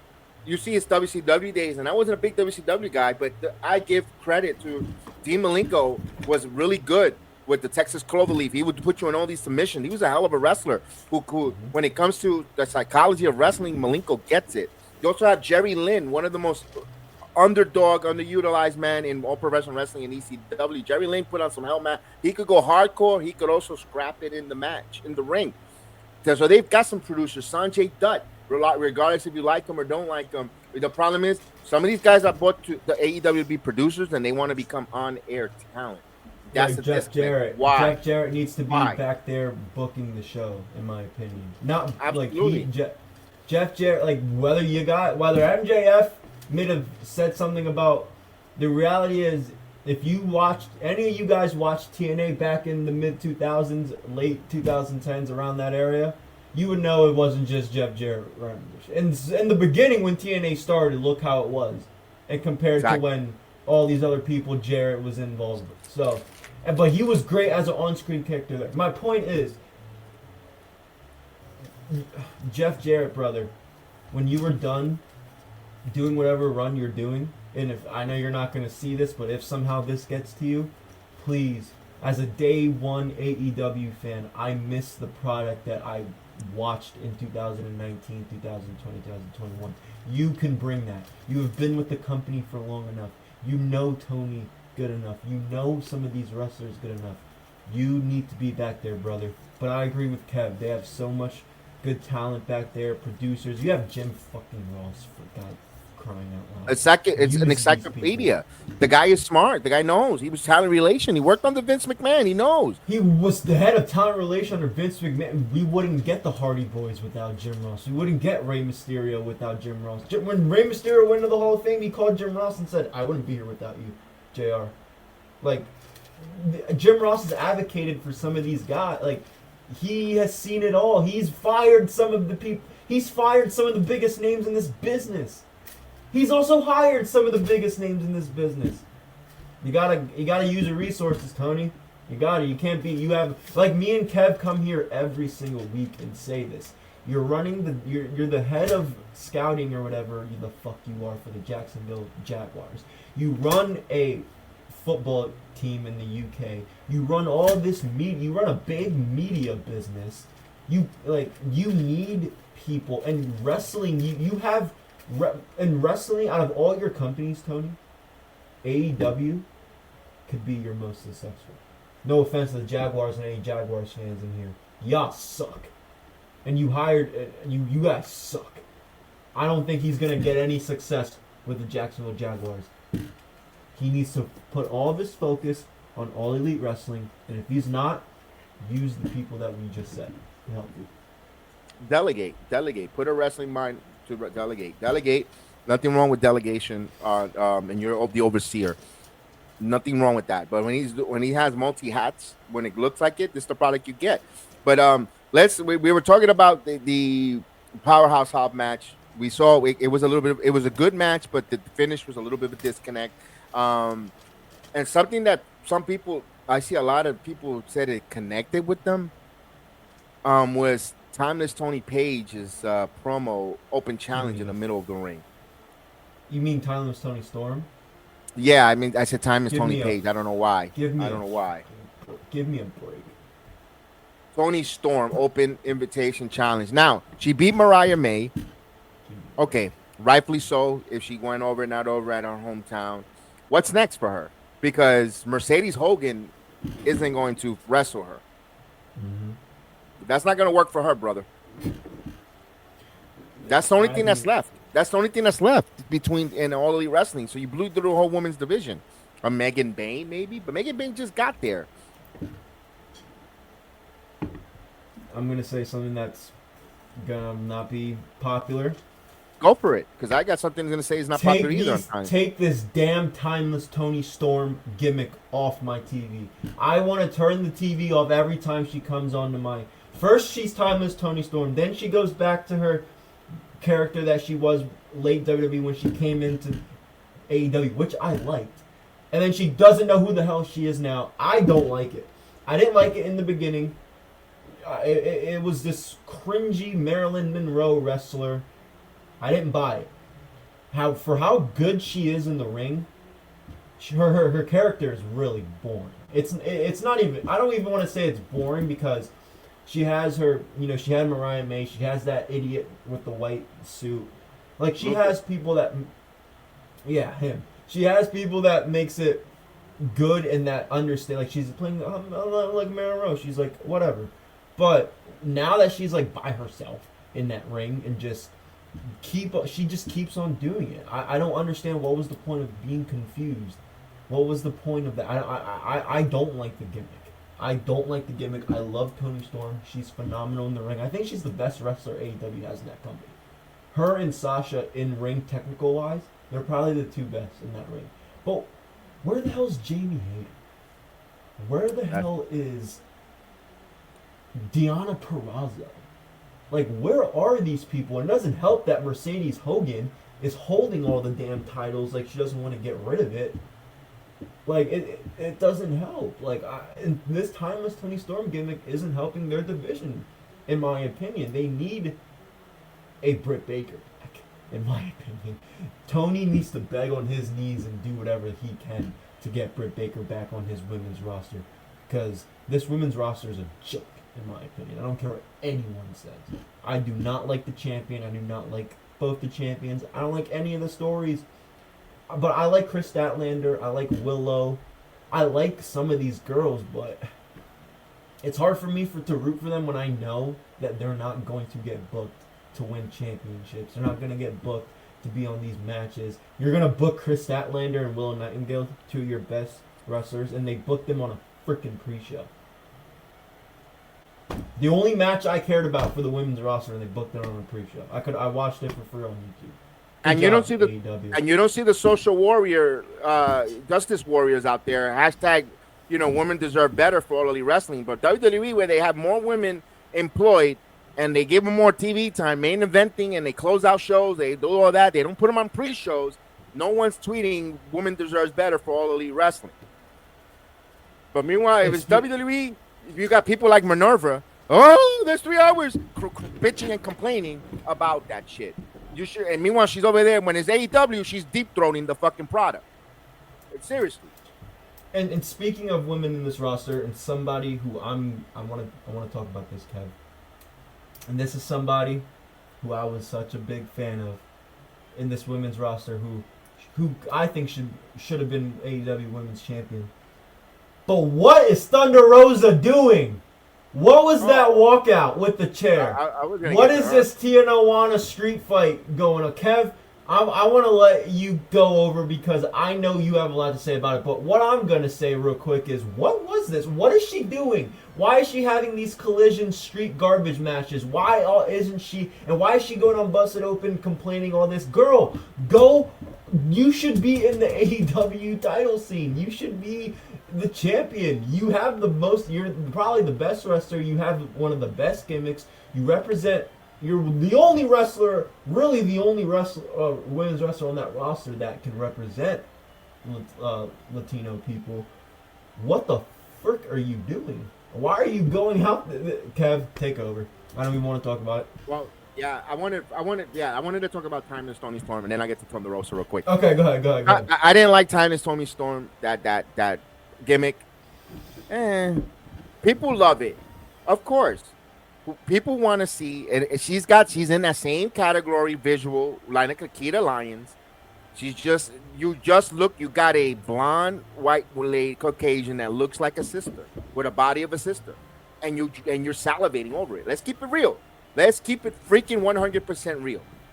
If she was thin like Charlotte Flair, you guys wouldn't care a shit about her. But she's voluptuous, like Nikita, you guys are going bananas, and she could be farting in the wind, and because it was her, oh, it was great. Oh, that promo was phenomenal. It's a visual. And if you look at where that Timeless Toni Storm gimmick came from, that's from the movie Queen of the Ring. She played a character, in that story, and now she put it, and no originality. She just took something that somebody wrote in Hollywood for her, and she took it in the ring with it. Plain and simple. And she got it over because she was coached to do a movie part where the wrestling fans like it because, again, the visual. Voluptuous, Caucasian lady that looks like a sister. Plain and simple.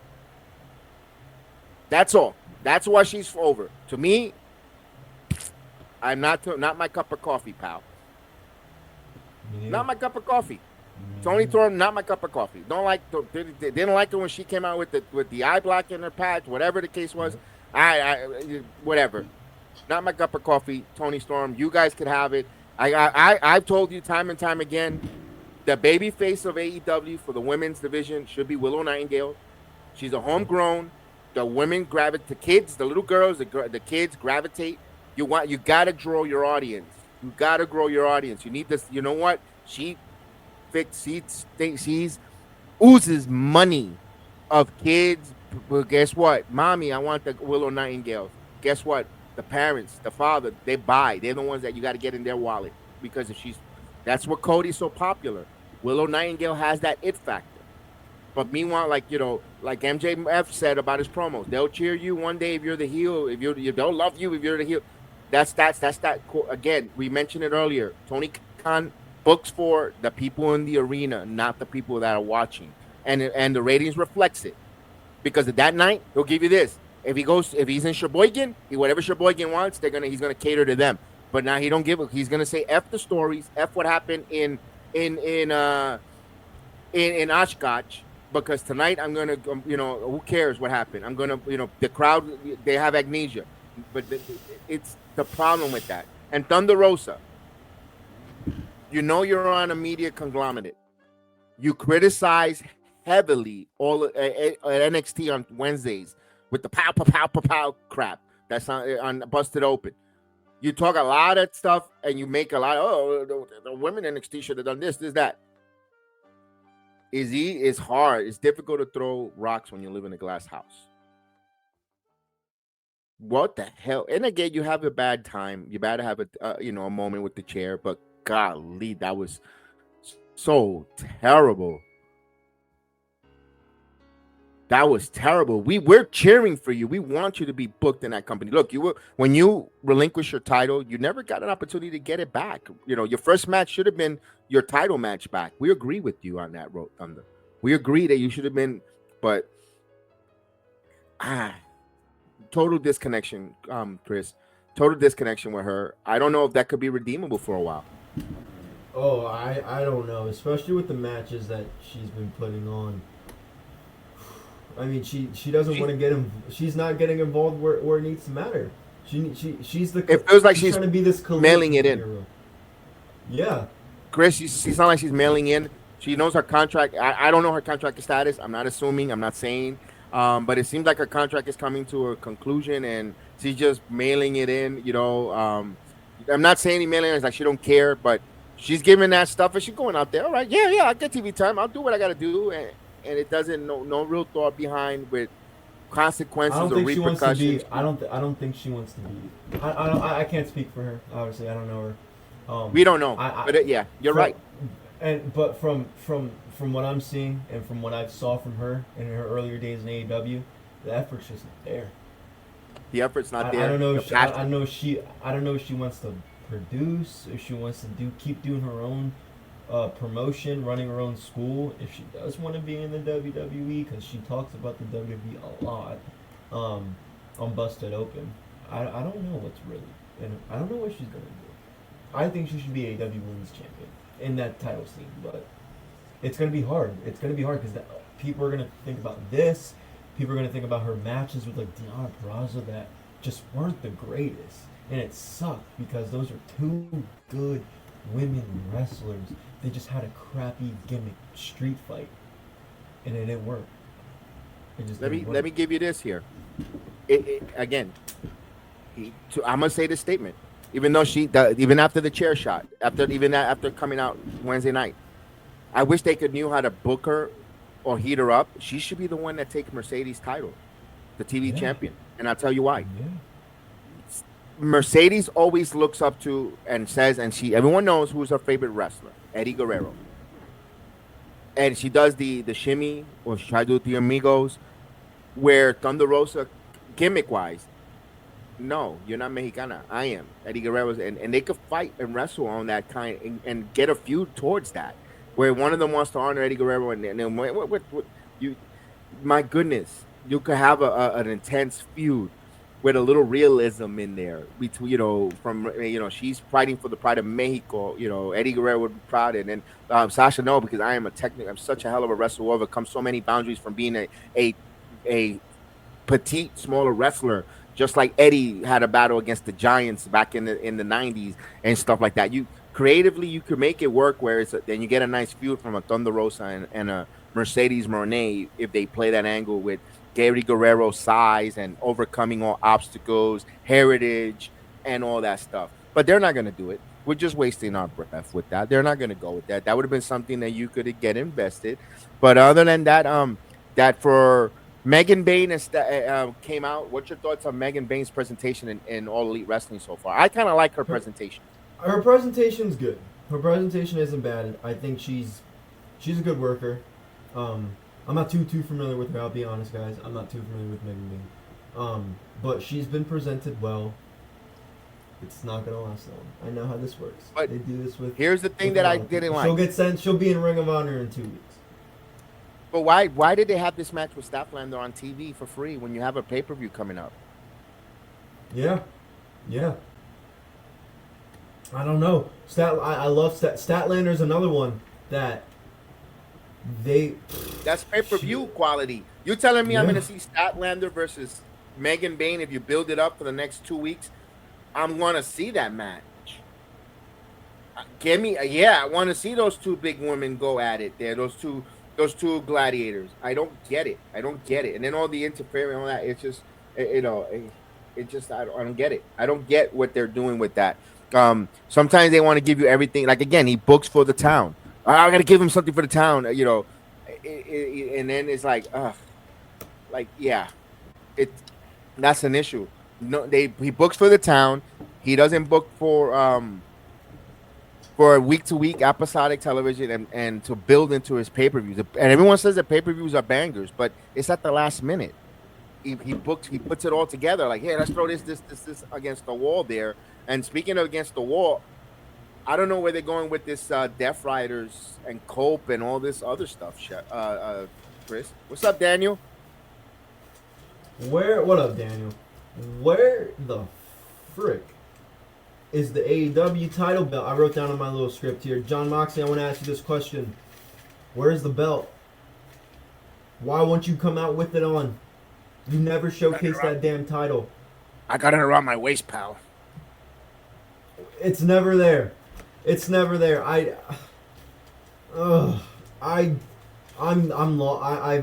can't keep up with this Death Riders storyline. I always turn it off in the main event when it comes on, even though they weren't the main event. But I turn it off. I just give the match to Adam Copeland, John Moxley at Revolution, two ex-WWE guys who have a name for themselves for the AEW title. Cool, I get it. Market that. You're in the freaking Staples Center Crypto Arena. I get it. You have to do it. Can you at least do a storyline that makes sense? This storyline has not made sense now for like 2 months. 2 months. Jay White's getting involved 1 minute. Adam Copeland's getting involved in the next. And then you have your little boys, Wheeler, Useless, and all these people come out there. I don't get it. I don't get it. There's no clear direction with John Moxley. Nor is there clear direction with Adam Copeland. I don't care who wins the AEW title. At this point, though, if I would like to see Copeland just so we could get something else. Give me MJF versus Copeland. Hangman versus Copeland. Something. Move on. We still haven't gotten an answer why Marina Shafir is even with them to begin with. We don't know why John Moxley is still with these guys. We don't. Where the frick is Darby Allin? This is a mess. The whole AEW title scene's a mess. Here's a question I'm gonna ask. Now is Copeland now with FT Bohr? They're friends. They're a group. They're rated They're FTR. Yeah, rated FT Bohr. If Copeland wins the title, wait a minute. Didn't Christian earn a right to a contract? How come they don't tease that? They don't show that? They did a little bit. They did a little bit when they were back. He did come out and he teased it a little bit, but have Cope win and have him come out. Boom. Edge and Copeland versus for the world title. Just give us that. Don't give us another this John Moxley crap. Here's the problem. All those guys are wrong answers. I know. All those guys are wrong answers. It got to be Cole. It has to be Hangman, Max. Heck, even Jungle Boy would have been a better, I think Darby Allin needs to be on TV. He's in Mount Everest. Heart and soul. He's the heart and soul of that damn company. I don't care. He's too busy climbing the mountain, Mount Everest, and taking a poop up there that doesn't disintegrate and whatever. Darby rather be doing these stupid stunts than wrestle on TV, and it sucks because this guy could be marketed as a Jeff Hardy. That's one. Also, Sammy Guevara shouldn't be in Ring of Honor. He should also be wrestling. Yep. Like you don't like him, he's an AEW guy. Regardless, this is where I'm like, why isn't Tony Khan really helping and pushing his men that help him make All Elite Wrestling on the map? You should be you're signing the XWD guys for a lot of money. Have your AEW talent beat them. It's okay for a Sammy Guevara to beat a Cope. Maybe if Ricky Starks would have probably beaten Cope, maybe Ricky Starks might have been stay there in AEW wrestling. Again, I don't know, and I'm just speculating. I'm just saying. Copeland went no. It's because Adam Copeland. I'm gonna say it's because Adam Copeland got his feelings hurt when Ricky Starks when they had that little promo. He went to Tony Khan and was like, "Get him out." That's exactly what happened. That's exactly. What happened. And I gotta give kudos to Ricky Starks, Saint, that he didn't really put names out. Everyone say, "Oh, it was Jericho." I think it was more Adam Copeland. It was Copeland and Danielson, because he was. Yeah. I don't think that rubbed Danielson the wrong way too. If you go back and rewatch that promo, Danielson's like, yeah, he's like, "Oh shit," he's like, "What's going on? Like, this wasn't what we talked about, guys." And then Adam Copeland going, "Oh, dude," like he stopped himself from saying something. So exactly, but we'll see what at Death Riders. We got Maria Shafita attack. What you call it, Willow Nightingale, like, okay. And by the way, my merchandise came in for the Death Riders. We went to Walmart. I got a pack of 5. I've got one for every wrestler. I got a Maria Shafina Death Rider shirt. I got a Moxley, a Willa Yuta, a pack. I came in a pack of 5. Yeah, I got my Death Rider shirt. Next show. I wear one every time before I go to sleep, or whenever I'm gonna wear definitely. I always got my Death Rider shirt. Yes, indeed. Shit. But this one is different though. This wasn't made by the All Elite Wrestling. This was made by Haynes.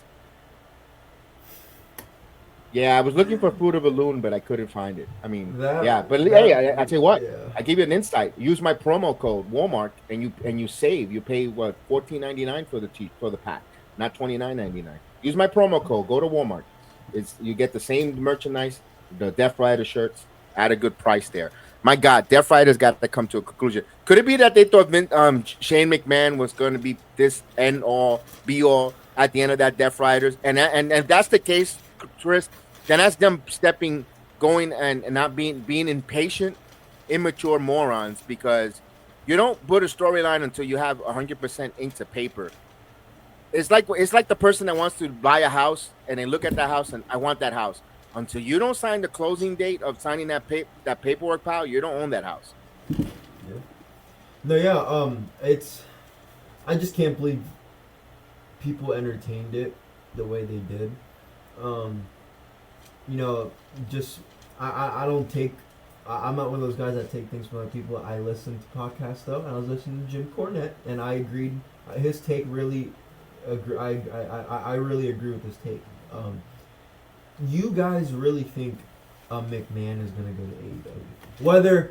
Whether they're not on good terms, which we don't know, whether the WWE and TKO don't want nothing to do with Shane, we don't know that. I don't see him joining AEW. I don't see it happening. Tony's a mark. We know he'd want to do it. We know we would want to make it happen, but I never thought it would happen. I knew it wasn't going to happen. It was a business meeting that had nothing to do with wrestling. I agree. It's just some idiot either planned or accidentally just took a picture of them at an airport. I think Shane is at peace with not being in the wrestling business. He has a son. His kid plays college football at the University of Indiana, I believe. Declan McMahon. So he wants to be with his kids and watch them play football. So I don't think he has any desire. And if he does have desire, it sure as hell ain't with AEW. Yeah, we could see that. I could see that on there. I don't think McMahon is going to show up unless if he purchased the company. And which rumors has it that he wanted to take full control of AEW. And who, Shane? No. Yeah. Oh my God! What? I mean, Shane. Look, he's wanted to do stuff like this for a while. Remember back in the day where he wanted Vince to buy the whole UFC. You know, he basically begged his dad to give him a spot, you know, behind the scenes.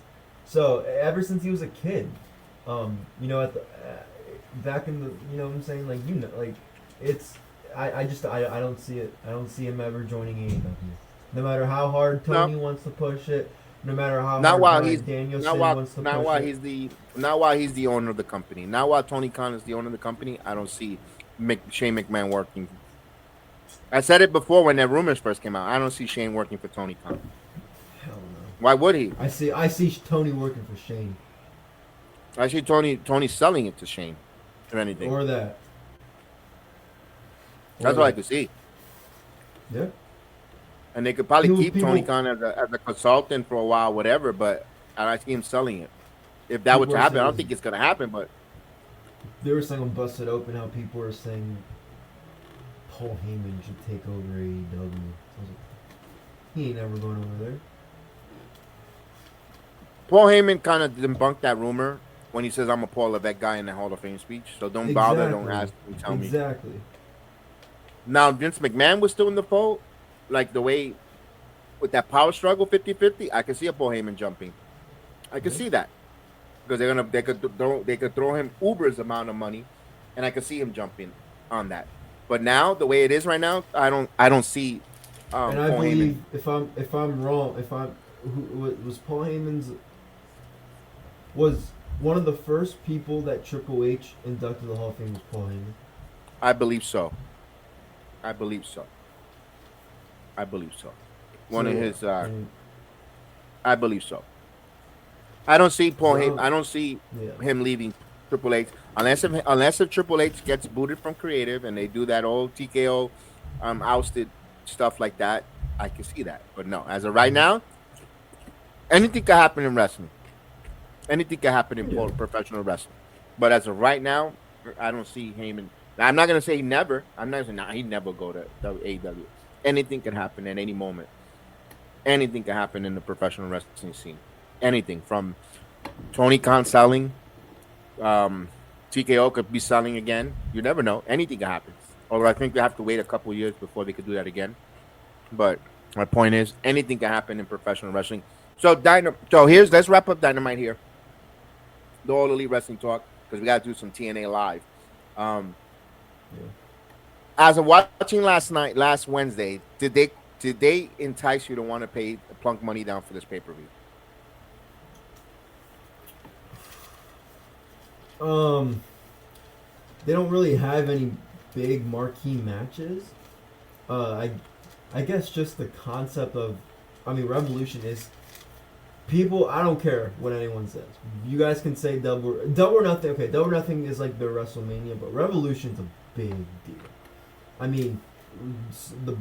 My favorite pay-per-view ever was Revolution in Orlando when MJF and Punk had that match, and when the dog collar. That was in Orlando, right? Eddie Kingston and Chris Jericho, and Danielson and Moxley when William Regal came out. Like, that was peak AEW. But like Revolution as a tradition, Sting's retirement, big freaking deal. So, and it's in the crypto arena, so just by that alone, yes. But if we're going strictly off the matches, no. I mean, unless they give us unless they, Hangman and MJF, that I would that's it. I'm as the AEW original who hasn't seen those guys fight in a long time. That'd be the only reason as of right now. I'm not an AEW fan. We said it time and time again. But when you tell me Hangman Page and Maxwell Jacob Freeman, they're gonna wrestle, I want to watch. Be honest with you. I'm gonna be honest with you, because those are their original. It's not an ex-WWE guy taking Hagen up, taking the spotlight, taking some time away. It's one of their original matchups, the original wrestlers that cut their teeth in that company, put that company on the map in their glory days, along with others, again, but they were a main staple to it. I want to see that. I wish they would have left Megan Bayne and Statlander for there, because that's another women match that draws you in. Because they haven't mentioned a women's match, a world title match for either one, or a television title, a TBS title for neither one of the women's champion. But if a marquee matchup on a name like that, although we might get Marina Shafina and Willa Nightingale, but I don't know if that's going to be on a buy-in or zero hour or Casino Invitational, whatever the guy calls his pre-show matchup or card, whatever he calls it. I think that might get pushed. Okay. Yeah. But here's the thing. I got to see what he builds up more. I got to see what he's going to tell us more for Wednesday coming up, or even tonight if anyone watches it, they could remember to watch Collision. I'm watching it for Gabe Kidd. That's it. And speaking of that, Gabe Kidd will be making. That's why I wanted to lead into it. Gabe Kidd coming to Collision. If you know who Gabe Kidd is, this All Japan wrestler. Tell the audience who is Gabe Kidd. Gabe Kidd is a New Japan wrestler. New Japan Open. I think the New Japan Openweight champion. I think the same title Eddie Kingston had at one point, like one of those titles. He's phenomenal. He likes to shoot on AEW in his promos in New Japan, calls him an effing mark, says this and that. Like, he's one of those guys that, like, if you put him on your TV show, you might want to have a conversation with him of what to say and not say. This should have been something on Dynamite, in my opinion, but it's okay. At least they'll get a couple of viewers wanting to watch Collision. But yeah, Gabe Kidd, New Japan guy, likes to shoot on wrestlers. Him and Will Ospreay were beefing on Instagram Live. They were saying some real personal shots at each other. So Gabe Kidd isn't afraid to go there. Gabe Kidd is a maniac. He's like an MJ. He's like, imagine MJF, just like with no filter.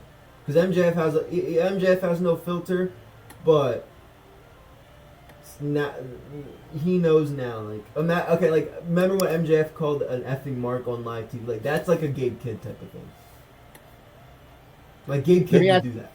Let me ask you this: you think this is a throwaway pay match for Gabe Kidd? He's taking on the Butcher, which I thought Butcher and the Blade were out of All Elite Wrestling, but I guess they're per contract. I thought they were not on the roster. But I just saw that because they originally advertised Gabe Kidd to appear. I don't think they said Gabe Kidd was in action. Okay. So now they changed it. He is advertised against Butcher. You are right. But I think he'll cut a promo after the match. He'll win and cut a promo. We'll see if it's a runoff from there. But put this guy on Dynamite, bro. I have so many IWC friends that I'm in a couple group chats from like my IWC friends who I met like when I first joined, and we still keep in touch. 2 of them are saying they're only watching Collision for Gabe Kidd. Okay. Put him on Dynamite. Hopefully it helps them. Hope it helps their ratings. They had a great opportunity to captivate and get new eyeballs. There's nothing on tonight's special, right? There's no 4 nations anymore. There's no There's no All Stars. There's no WWE PLEs. None of that. Unless you watch basketball. The UFC fights. Was it a fight night? Yeah, it's a good card too. Okay. It's a pretty good card. You got Song and Dong fighting, so it's a good. But still, at the end of the day, you had it set on the table for you last week with the NBA All-Star game with a lot of people there. You even put your top marquee matchup, and then it just tanked. I mean, as soon as that show came on, I don't know what was quicker to turn off the TV, Roman Reigns or the people watching Collision last night. You know, the clip of Roman Reigns that he clicks the remote control, turns the TV off. I don't know what was quicker, the Roman Reigns gif of him turning off the television or people watching Collision, because that's how it felt when you look at the numbers there. It's not to crap on them. It's like something's wrong. Something is wrong with that. Something is wrong. If you're in analytics department of AEW, which that's what Toni does for the Jacksonville Jaguars, it makes you wonder what numbers are you really looking when you notice that something's up. They weren't prepared for Collision to be a long term. They put Collision because Punk and the Bucks wanted the A show, and they wanted to make something for Punk so he could be on AEW TV and draw more money, and they didn't know what to do. Collision was the best show of the week at one point. When they were doing Jay White and Juice Robinson versus FTR and those 2 out of 3 falls, that's the best tag team match I've seen in like 4 years. In any company. Go back and watch Jay White and Juice Robinson versus the FTR. They had 3 matches, and they had their second one was a 2 out of 3 falls. The best tag team match I've ever seen in my teenage 18 plus. And the show went downhill after that. Because of Punk's firing, and they had nobody else back there to dictate the show. Because Punk was the one. This is who I want on my show. This is what I think should happen. They don't have that anymore. The show was meant for him. And the him is about a main event WrestleMania. So, hopefully. All right, well, we'll see. We'll keep an eye on that because they have Revolution in a couple of weeks building up. Elimination Chamber next week. So our weekends are about to get a little busy as we anticipate spring into and the weather to change in the Northeast, or if you're in the United States, upper north, with the cold and all the rain and all the snow. And I know Florida has their spring training going on with the baseball, but we're all waiting for that spring to come and bring us some great weather. And of course, we got some premium live events, pay-per-views coming up, not just for Elimination Chamber, but not only Revolution for All Elite Wrestling. We got also TNA has a great pay-per-view coming up, Sacrifice. But TNA was live from my home city in Orlando, Florida, on Thursday night, the Impact Zone, where, of course, we had a nice concert, Joe Henry concert, talking about the Rumble, You Can't See Me, and interrupted by 2 Boricua badasses. The Colons showed up. We got Colon, Orlando, and Edward Colon comes out. The Colon brothers, you knew them as Epi and Primo Colon in the WWE days. Epico. They both came in there, interrupt this song, but then out comes another one, and I want to ask you, do you want to walk with Elijah? Formerly known as Elias shows up. There it is. I do. And he wants to walk with him. I've had this since 2018. I've been walking with Elias I've been walking with Elias since 2018. And yes, I'm going to walk with Elias now in 2025 because this is exactly where I wanted him to be. And this was the perfect way to introduce him. Joe Hendry with the guitar, we know. As soon as the crowd on TV, if you guys saw it on the playback, make sure to join us there and watch that. We all knew exactly. It was like, yes. Like, it's that was the perfect way to introduce him because it's him. It's kind of Joe Hendry's thing. It's his thing. And, we love the Colognes over here, 2 Boricuas. We know that. They're the perfect team to be on TNA. Let me tell you why. The Rascals, babyface. ABC, with shout out Chris Bay, we love you, get healthy. Babyface. The Hardys, babyface. You need the Colognes. There's not many heel. We got Eric Young, we got Callahan, we got all these. He's not really a heel. We got Macklin. We got all these guys kind of like heel factions. The system, exactly. The system, yes. We need 2 guys that are 2 guys 2 heel. Perfect. I loved it. You introduced 2 new people that made sense, and it works in the long run, because now you can have Elijah have great matches against people, because we know he's good in the ring. He can cut one of those guitars promos once in a while, because that's kind of been Joe Hendry's thing. He's the champion. But Correct. This was perfect. This was perfect. You couldn't have done it any better than this, in my opinion. I loved it because we had Santino makes it for the main event for the night. Elijah, because not Elias, it's Elijah in TNA. We're teaming up with the champion Joe Henry, taking on the Colons in a pretty packed house at Full Sail, the old stomping grounds of the Black and Gold NXT, because now they're in the Performance Center is about 2 miles away. Just to give you a little bit of an insight for those, it's not that far away from Full Sail. That's where you have to park your car and take the NXT bus to the Performance Center on Tuesdays. In that area where Full Sail is. So it's full circle moment there. We got to see a lot of crossovers, with NXT and TNA. Of course, the Rascals taking on Tyson and Tyreek Inouye, seeing that back and forth. Got to see that. We also saw so many different things happening. I like the fact that the Tyreek and Tyson, they wrestled really like a strong man, although the Rascals gets the victory, but they're tapping into becoming this powerhouse tag team when they're using their power and skill. And the Rascals are the Rascals. They're going to continue winning those matches. You had Ace Austin at ringside setting up for a triple threat match. Triple threat. I keep saying that because I don't want to say trios. 6-man tag for later on at Sacrifice for TNA. So I like that, Chris. I love it too. I mean, we're seeing, Wesley's hustling. He's back and forth on TNA. I mean, it helps him, right? He doesn't have to leave Orlando. But he has to travel for Sacrifice. He'll be on the show next week at Cincinnati. So I like this. I think, I think this could be the end. We've kind of seen Zach Wench and Wesley. We've seen a lot of those. We saw them reunite, and then we saw them turn on each other. So this could be the end.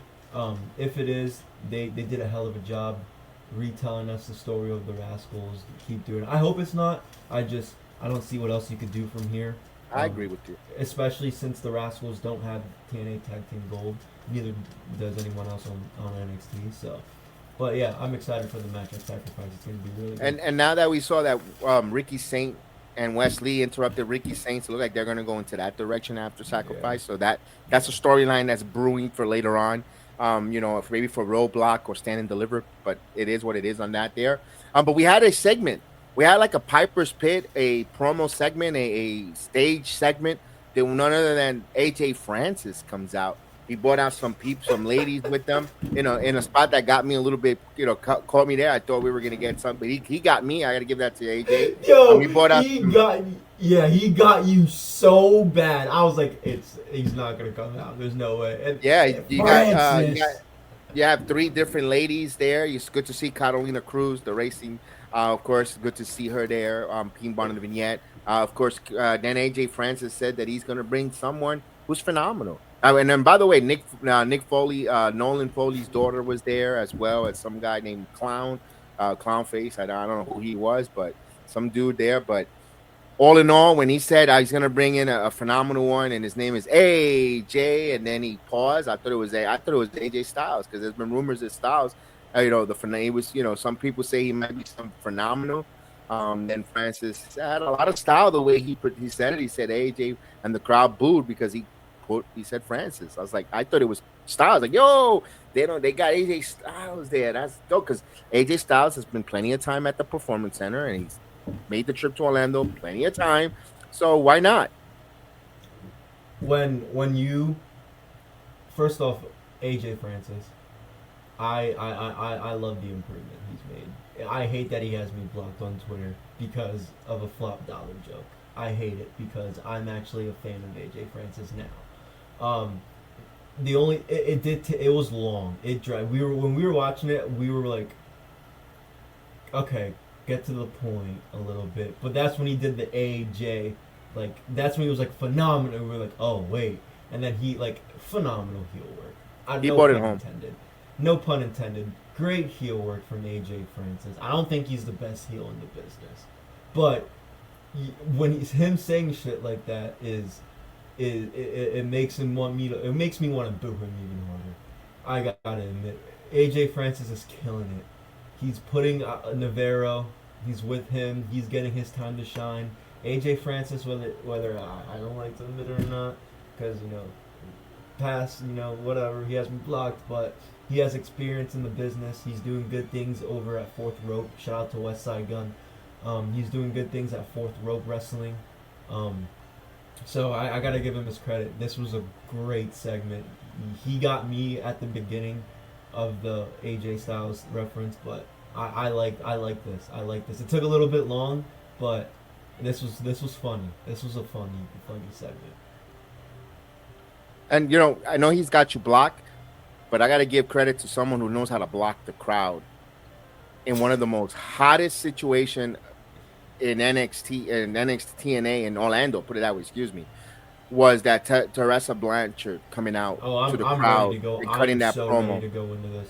Holy shit! Let's go, man, because she blocked the boos and the dislike of the heat that she got. Talk about nuclear heat. That's the nuclear go away diamante heat. I have been waiting for this topic all day and since Thursday. So, I'm going to say this, even though I've gotten a couple people to tell me to go to hell. I've gotten a couple people of my colleagues that don't like it. I am a Tessa Blanchard guy. I'm going to say it straight up. Tell me somebody in any company. I'm talking women. I'm not talking about men. I'm talking women. Tell me anybody in any company of women who could get this much heat. Mind you, this isn't heat. This is personal. Calling her a racist. We're coming for you. This is some personal shit. And she's blocking it out. She's feeding. You guys are feeding it for her. You guys are making her job easy. Whether you guys don't like it or not, whether you guys don't realize it, you guys are making her job easy. And I love it. She's playing into it. Look, us fans need to stop being so invested in the backstage shit. I get it. If you're like a Sean Ross Sapp or like any of those guys and that's kind of like your job, do what you gotta do. Get your dirts around. But what I'm saying is this. If girls that are in the business, like Chelsea Green, I'm just naming some guys or some girls that, have worked with her who have previously spoken out about the situation. They have personal animosity with her. They've worked with her in the past. They know her. I understand that. Like, they have every right to feel the way they feel, and I have no right to tell them how they feel because they experienced it. They lived it. Us as fans need to stop buying into the, I agree with Chelsea. I'm on Team Chelsea, so it's automatically F you, Tessa. That's so corny to me. I look at Tessa's work, and I say to myself, this girl's one of the best heels in wrestling. She is. She is. She didn't stutter. She didn't fold. She let you guys, keep going. I don't know anybody, women, maybe like a Charlotte or somebody like that. And that's high praise because Charlotte would be the only other one I could think of that could do that. I think so too. And Tessa does a phenomenal job. So you got Orlando, and I'm bringing this up because Tessa, one of the things I clicked right off of it right away. Orlando, why do you guys have to spoil some of the shows for next week? That's Nico Extra. I'm sorry, I'm gonna call him by name. That's Nico Extra who put that shit all over. Yeah. And now I saw Tessa Blanchard. Yeah. And now I saw Tessa Blanchard walk into the ring. I didn't see who it was. I clicked off right of it right away. I didn't even realize. I thought it was a clip from them being at the show, and it was Tessa Blanchard walking to the ring. I was like, no, like I don't want to be spoiled, but I've seen that twice already. So that's the only thing I'm gonna say. They do that in NXT too. They do that for NXT. You guys are being privileged to have this, and you guys are. It sucks because Kev is from Orlando. My uncle lives in Orlando. Like, it sucks. It sucks. But yeah, go back to Tessa because that's why I brought it up because it had something to do with her. I'm a fan. I'm a fan. I don't care what you think. I don't care how you feel. I'm not judging her based on something that she said in 2016. She allegedly called somebody the N-word in 2016. I wasn't there. I probably didn't even hit puberty in 2016.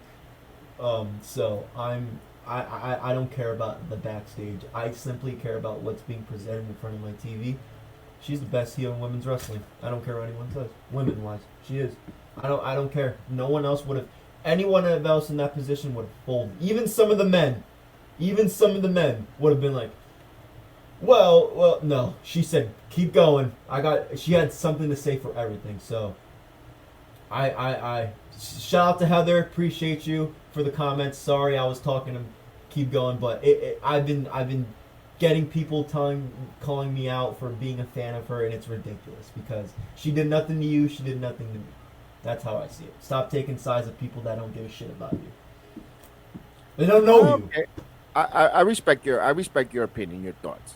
Me, she's the top heel. You said Charlotte Flair could deal with that kind of heat, which I think so. So can Nia Jax. Yes. I think there's a few. I don't even think Mercedes. She quit the WWE because she wasn't. She would cry. Yeah, she would cry. She would quit. She gets shook in All Elite Wrestling currently right now when they tell her to, when they don't like her, when they boo her. So that shakes her. There's a few ladies that could do that. Tessa just continues to show it doesn't hurt her. I'm pretty sure there's going to be a breaking point for her as well. I don't know what, when, or where, but maybe she needs to eat a little humble pie, like Heather says. Give her. By the way, salute to you, Heather. Right? I didn't highlight the other stuff because it's a little personal there, but my segment, my thoughts are with you on that, Heather. So appreciate you. I think for Tessa, she's that top heel, man. And what draws money? Seeing a baby face or seeing someone break her freaking nose, make her bleed. You're telling me if Marsha Slamovich gets her with a knee and busts her nose or a little blood, gives her a crimson mask, you don't think the crowd's going to go bananas? That smells like money. That smells like money. People will pay for anyone. They will even pay for and no disrespect, for Zaya Brookside to be the one that cracks over the head. And Zaya's like 80 pounds soaking wet. You know what? My point is they care as long as she gets her comeuppance. And what that does, it draws money, it draws eyeballs, it draws people to want to watch that product. Those that don't, agree or disagree with what she said that, if she is, it is what she's being accused of, racism or not, whatever. She's drawing money around. Right now, a company decided to give her money to pay and bring money they invested in her. Now they have to get dividends. Let her work and have a dividends. Keep booing her. I'm telling you, keep booing her, because one thing we talked about, when you get no boos, no reaction, that's when the danger zone. They're literally in the danger zone because we don't know what to do with this character. They can't get a reaction from anyone. The fact that you're getting that kind of nuclear reaction with heat, that's money. Keep booing her. And for the folks, my fellow NXT goers that went to TNA and they did a double taping, don't be pricks. Don't be pricks, guys, and put the spoilers out there. You do the same thing when NXT does tapings. You go out there and put it on. One thing we always praise, and we look, there's a lot of fly-by-night Johnnies who are now doing watch-alongs of TNA when they're live. Meanwhile, they couldn't give Ugats care about TNA when they were being taped over a year ago. Like Heather's and I'm not looking for validation. Heather knows we would do those watch-alongs. We would be there when they were taped. We would do it. We would support. We were behind the support of TNA. Now that they're live, now you want to get down with the Kings. But don't put the spoil. Don't be pricks.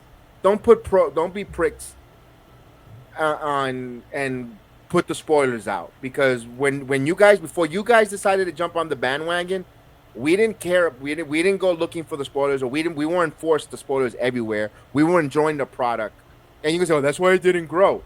No, that's why not because it didn't grow. It's because we were watching it. We were enjoying it. We were pleasantly surprised when it came out, even though it was taped 3 weeks in advance. Don't put the spoilers, please. We don't want to. What does that get you? I've been watching TNA since they rebranded. I watched the first Hard to Kill. I've been trying to keep up with their tapings. I've never seen a TNA spoiler until now. Why does Orlando do it? I didn't see it in San Antonio 2 weeks ago, 3 weeks, how long ago? I didn't see it in Philly when they were in the ECW arena, just early last year. That I planned to go, but I didn't see any spoilers. Why now? Why now? Because they're cross-promoting with WWE? Yeah, that's what it is. And look, Heather went to the tapings. Heather went to the Nashville tapings, and she didn't give one iota. Heather always was in our chat, regardless if it was taped or not. You know, she was a faithful, always on TNA or wrestling, and whatever there was anything when we were on, before we went to the playback, when we were exclusively YouTube, Heather, because, you know, bam, always participating, always interacting in the chat, never gave a spoiler, never even nudge. You gotta wait for next week. It's gonna be, that's gonna be something you're gonna love. Nothing from Heather Wright. Heather, and I appreciate it, because when we watched it ourselves, she knew what was happening, but she saw us genuinely get surprised and pop for that moment. That's what wrestling is about. If you know, if even when you're gonna watch a movie that you're gonna watch in the theater for the first time, you don't want to predictable ending, maybe, but you want to see how you get to the ending. You don't want to, don't see the ending because this is so and so is gonna happen. You want to be able to enjoy it, the moment yourself. Let me have my moment as a wrestling fan, and wrestling fan wants to put it all out there and do. There you go, brother. That's professional courtesy, brother. That works for me, brother. And that's all I got to say about when it comes to the TNA, my fellow Orlandolites. You know, stop it. We don't want the spoilers. I know you want to try to put your name and become a dirt sheet. Listen, we all want to have. Listen, I would love to have credentials and be there and ask questions. I would love to have the heel of the ring as well, but we got to one step at a time. I'm not going to ruin it on someone else's stuff, putting stuff out there. There's plenty of things I know about the performers from the performance, and I don't, and I've been told certain things that shouldn't be on the air. Certain wrestlers, I keep quiet because I could say, because Jedi Sports, I could do it to try to get credentials. I don't do it. It's not the right. It's not right. You know, certain things. You're on dirt sheets. No. It feels like you have to be a dirt sheet to be. It's stupid. No, I just want to react. I just want you to join us and have a conversation about wrestling. Let's watch it together as fans, a fan base coming together. That's all. I'm not trying to be this. I'm not trying to be Meltzer to put out a Jedi. I'm not going to give out lifesaver awards. That match had 5 lifesaver awards, in my opinion. I'm not that. That's not me. That's not. I want to talk. I want to have fun having a conversation about wrestling. I want to hear what your thoughts. Listen, I think if they should go creative this way. I would love but just because they didn't go the way I laid out the creative process of the WWE or any wrestling. Oh, this is trash. This sucks. Yeah. No, it just wasn't. It wasn't, from my point of view, the way I saw it. You guys want it different. Let me enjoy it. Let me see if it worked. And you know what? I'm here for the ride. I'm gonna watch the product. I've been watching it for over 40 plus years. I'm gonna watch it. That, you know what? A lot of people were tired, Heather. A lot of people, because I'm gonna be honest with you, Heather. When that SmackDown, I was dying for it to finish, because I was not because it sucked, because I was tired physically. You know, and I was so tired. I didn't stay up for the press conference. I told Terrence, we gotta go. And we went off the air and I went right to bed. It's just exhausting. I guess it's one of those weeks for everyone that it was just heavy. You know, it was the excitement of the Rock and all, but man, that was a tough one.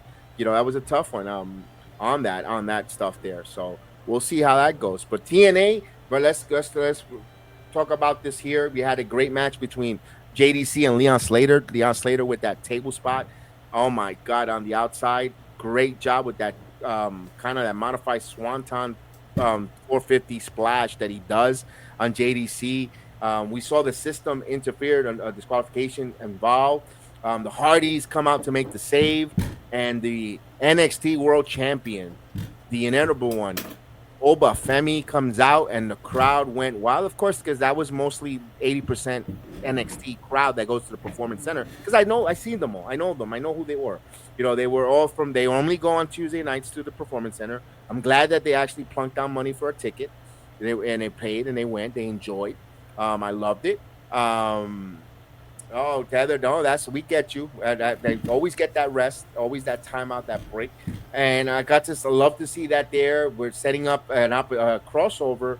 Oba Femi is going to team up with the Hardys. That's going to be an interesting situation there. I can't wait to see that going forward. Wow. Marsha Slamovich. It looks like it's going to be Tessa for Marsha Slamovich. Well, we'll see. But Cora Jade getting involved and attacking Marsha Slamovich. I'm gonna tell you this, Chris. I kind of want to see if it's for the Knockouts title. I don't know if Tessa and Cora Jade. And I know you're a huge Cora Jade fan. I don't know if that's the main ticket draw. It's more Slamovich and Tessa. But I'll throw this monkey wrench. I could see Cora Jade winning the Knockouts title because Tessa interferes, where you don't need a title for Marsha and Tessa because you don't, and Cora has to do something different with the title. It's funny because the women's champion, the Knockout champion should be in that match between Tessa and Marsha, but I could see where if TNA goes different, where it's Cora with the title, but the grudge match is Tessa and Marsha. That's a hard one. Because I love these crossovers for like title matches. It would be interesting, and I'd really be curious to see how they would book an NXT talent to be a champion, to be the world champion of the women's division, vice versa. So I agree with Heather too. Masha hasn't had the belt long enough. I think she kind of got that torch passed down to her when Jordan Grace left. And they've been teasing Masha and Cora for about a month now. Yes. So they do have to do that match. I think she would retain. I do think Tessa and Masha would be a title match. I just don't know how you would get to Cora and Tessa, because I think that's a good match. I think that's a match that could have a good promo feud. Like that match is there. As Cora as the champion is the part that's kind of throwing me off a little bit. The reason why I threw that out there, one is Marsha and Tessa. I feel like if once that feud is over, what's next? Yeah. Like for a world title picture for Marsha. Yeah. And if Tessa wins, here's the Tessa taking. You think the crowd is going bananas, ape shit for her wrestling? Imagine her holding the Knockouts title. They would riot. I will stop watching TNA. They would riot. They would riot inside the arena. That's why I say you could protect Tessa's investment in the company, because she didn't sign. She's not wrestling per paper appearance. She's probably signed for about a year or 2 year deal with them. I don't know how long Marsha's contract is. Don't know how long she's gonna stay in TNA. I don't know how long is her contract. It's all about contract. I would love to find out where her contract situation is, because I could see a world where I could see Marsha leaving TNA. I could see, with all the people getting all the exiting. Josh Alexander, so forth. I don't know. I'm just spitballing that out there. Again, like you said, she just got the title, but I'm going to be honest with you. She's a hell of a fighter, a wrestler, but she's giving me a lot of Shayna Baszler vibe in her promo. Character, Like, even when Shawn Michaels talked to her and, said, "Did you like what you see?" It was like, say something else. It was like, oh, that felt so bland. It felt bland from her. For Marsha's promos feels bland. I don't know if it's a language barrier, because she doesn't have a Russian accent either. But it just feels bland. And it doesn't mean she has to be going, "Let me tell you something, brother." I'm not saying that she has to do that either, but it's too bland. I need something from Marsha. I don't know what when it comes to her speaking. I don't know. Usually you had Killer Kelly do most of the talking. that point. I don't know what Marsha's missing with that. We'll definitely see where it comes for that there. And I gotta know, when is Kyla King returning? That's another impressive female. Can't wait to see her. What we've seen is happening in certain belts across the promotion. I don't want Slamovich to look weak because she is a killer. Yeah, she is a killer, Heather. But if it's done right, where it's Diamante come out, Tessa, hitting her with a monster shot, and Cora Jay's become opportunistic and steals the Knockouts title, she could get it back. She could get it back. Look, I would do this. I would even go as far as say Marsha gets it back at Stand and Deliver on a NXT TV, where you're going to have a new, TNA gets put over on a TNA product, back and forth. But it's Tessa, because you don't want to see those two ladies go at it yet for the title, because it's. Where's the one thing though? I do trust Tommy Dreamer and his group in booking to do the right thing. They book correctly. They know know what they're doing. So it's not for me to like, oh, that just sucks with their booking. But knowing the way, a little bit of watching Tommy Dreamer booking, he gives you the shock and awe value, but he makes it make sense down the road. So I'm okay with Tommy and Creative, the way they book. I give them a lot of credit. They do a hell of a job. They know how to make a feast with a little bit of ingredients, and they know how to they cook in when it comes to TNA. Marsha may not be the greatest promo, but her work is great. Again, not and here's another thing, Heather. I don't think Cora, and I'm gonna say this, Chris, with all the love and respect, I don't think Cora's a great wrestler yet. I don't think she's good in the ring either. I don't think she's great. I don't think she's great in the ring either. And it sucks because I think she could be, but her having those two big ACL injuries, her missing a lot of training, she's still developing that strength back up there. And I've had an injury, something like that, because of my football. It's hard. I mean, she's young, so that's a big factor. And she has time, but it's hard to recover from stuff like that. But I agree, she's not really seasoned well in the ring. I just think has great character, and she's hot. I'll tell you this: if in the perfect world, I will have Cora Jay's looks with Thea Hale's wrestling ability. Perfect. Yeah. Yes. Perfect. And I'm not saying Thea Hale ain't ugly either, but I'm talking about the height of Cora Jade. Her build stature makes her look like a great wrestler, a professional wrestler. I just wish she had the same in-ring ability as Thea Hale. If you're keeping it to NXT talent, for tit for tat, that's why I that's what I mean by that.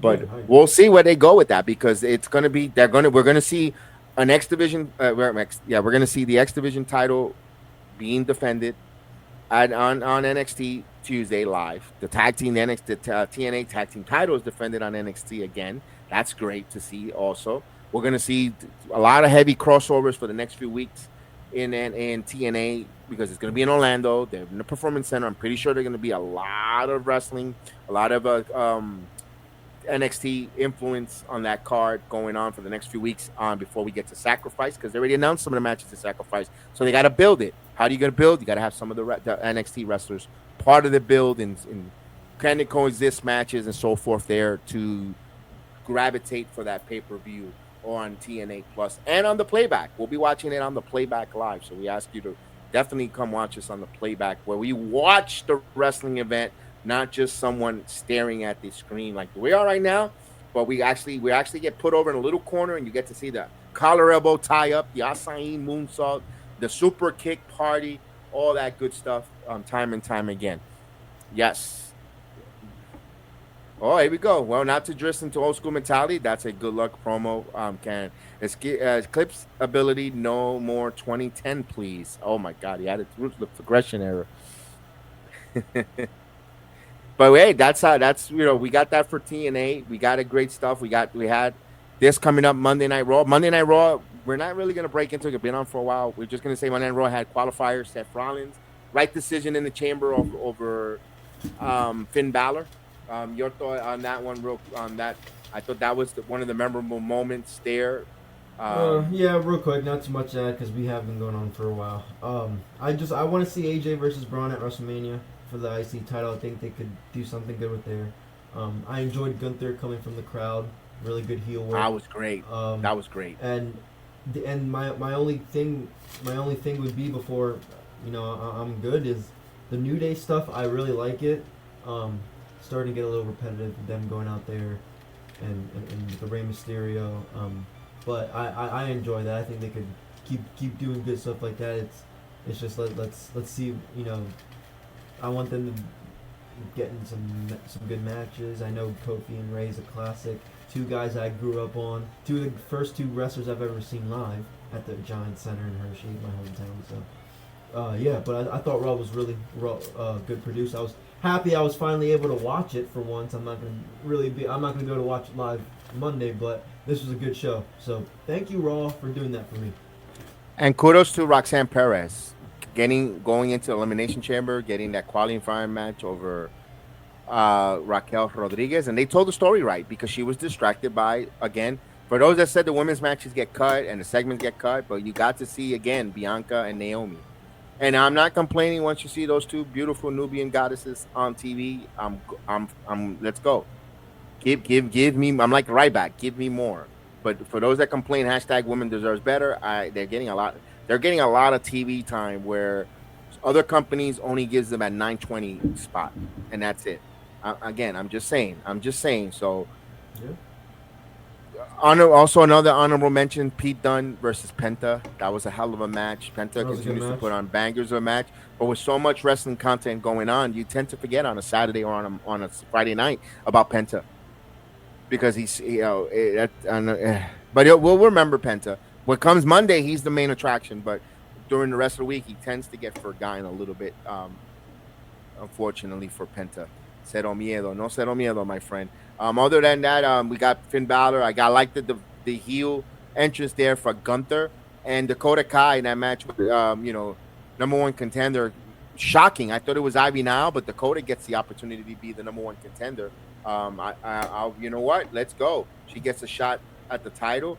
I got to see where that goes for Dakota. She's got the opportunity now. Go make the most of it. I don't know if they'll pull the trigger. We'll find out for Monday night. If they will, if we have a new Intercontinental Women's Champion. But other than that, this was Heel of the Ring on the Sports Jedi Network. Let's talk wrestling this week. So a lot of seeds were planted. The seeds were planted. If you're there, what will Cody do? Will he give his soul to The Rock, or is it someone else? If you missed it, I encourage you to watch the first few minutes of the video where we explain everything. I explained. It's not about Cody Rhodes. I made two possible scenarios of soul sellers in CM Punk or John Cena, and why, and then how that's that, and then how it's also going to tie into Roman Reigns going after his cousin for not picking him as the grand champion. So all of that and more. Of course, we gave you our thoughts about hashtag the woman deserves better.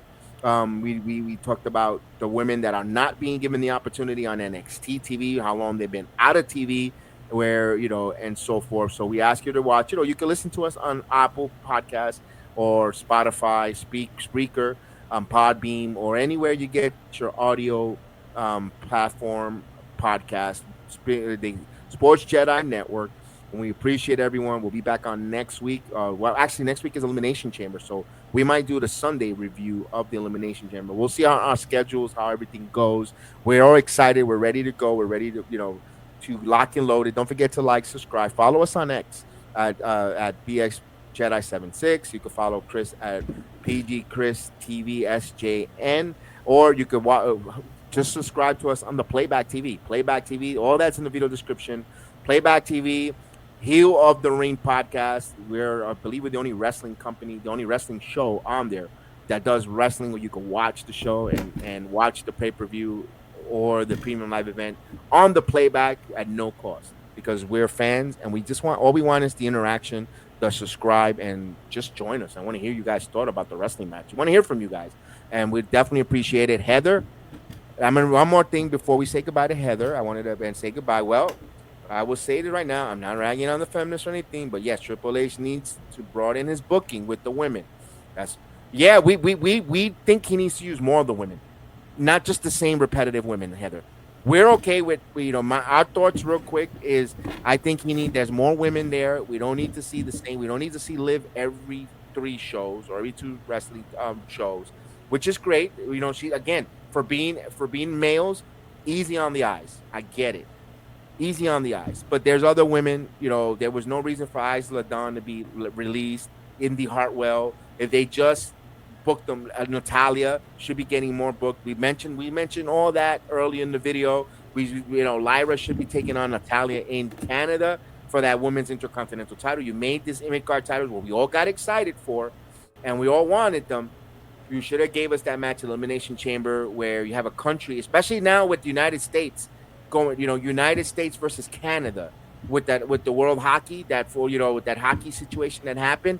Would have been a perfect time. WWE always copycat what happens in pop culture or around the world.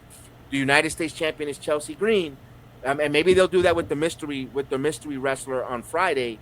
But damn, you could have put that on a pay-per-view where it's so many different things, man. As soon as we finally get Jade back, we get that mystery solved. Yes, that mystery is going to be great, and the women's division is going to explode. I agree with you, Heather. Also, we were talking about Triple H. Feels like he's managing or coaching an all-star team, and because he has to prove to TKO that they have to have great ratings and numbers, so he doesn't want to take a chance on a lesser women where no ratings or ratings drop, and then they look at him as losing money. We mentioned all that on the video here earlier, just giving you a little bit of a recap of what we mentioned and what's our thoughts on that. Not to be redundant, but we want it's a little bit of something, a little bit of everything, at least.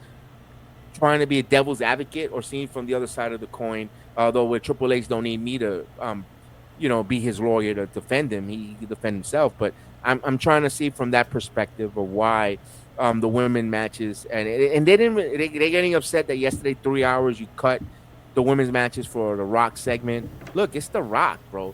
Even if it was Ric Flair, they'll do the same. Those are legends. No matter who it is, you have to give them their flowers. You got to give them their time.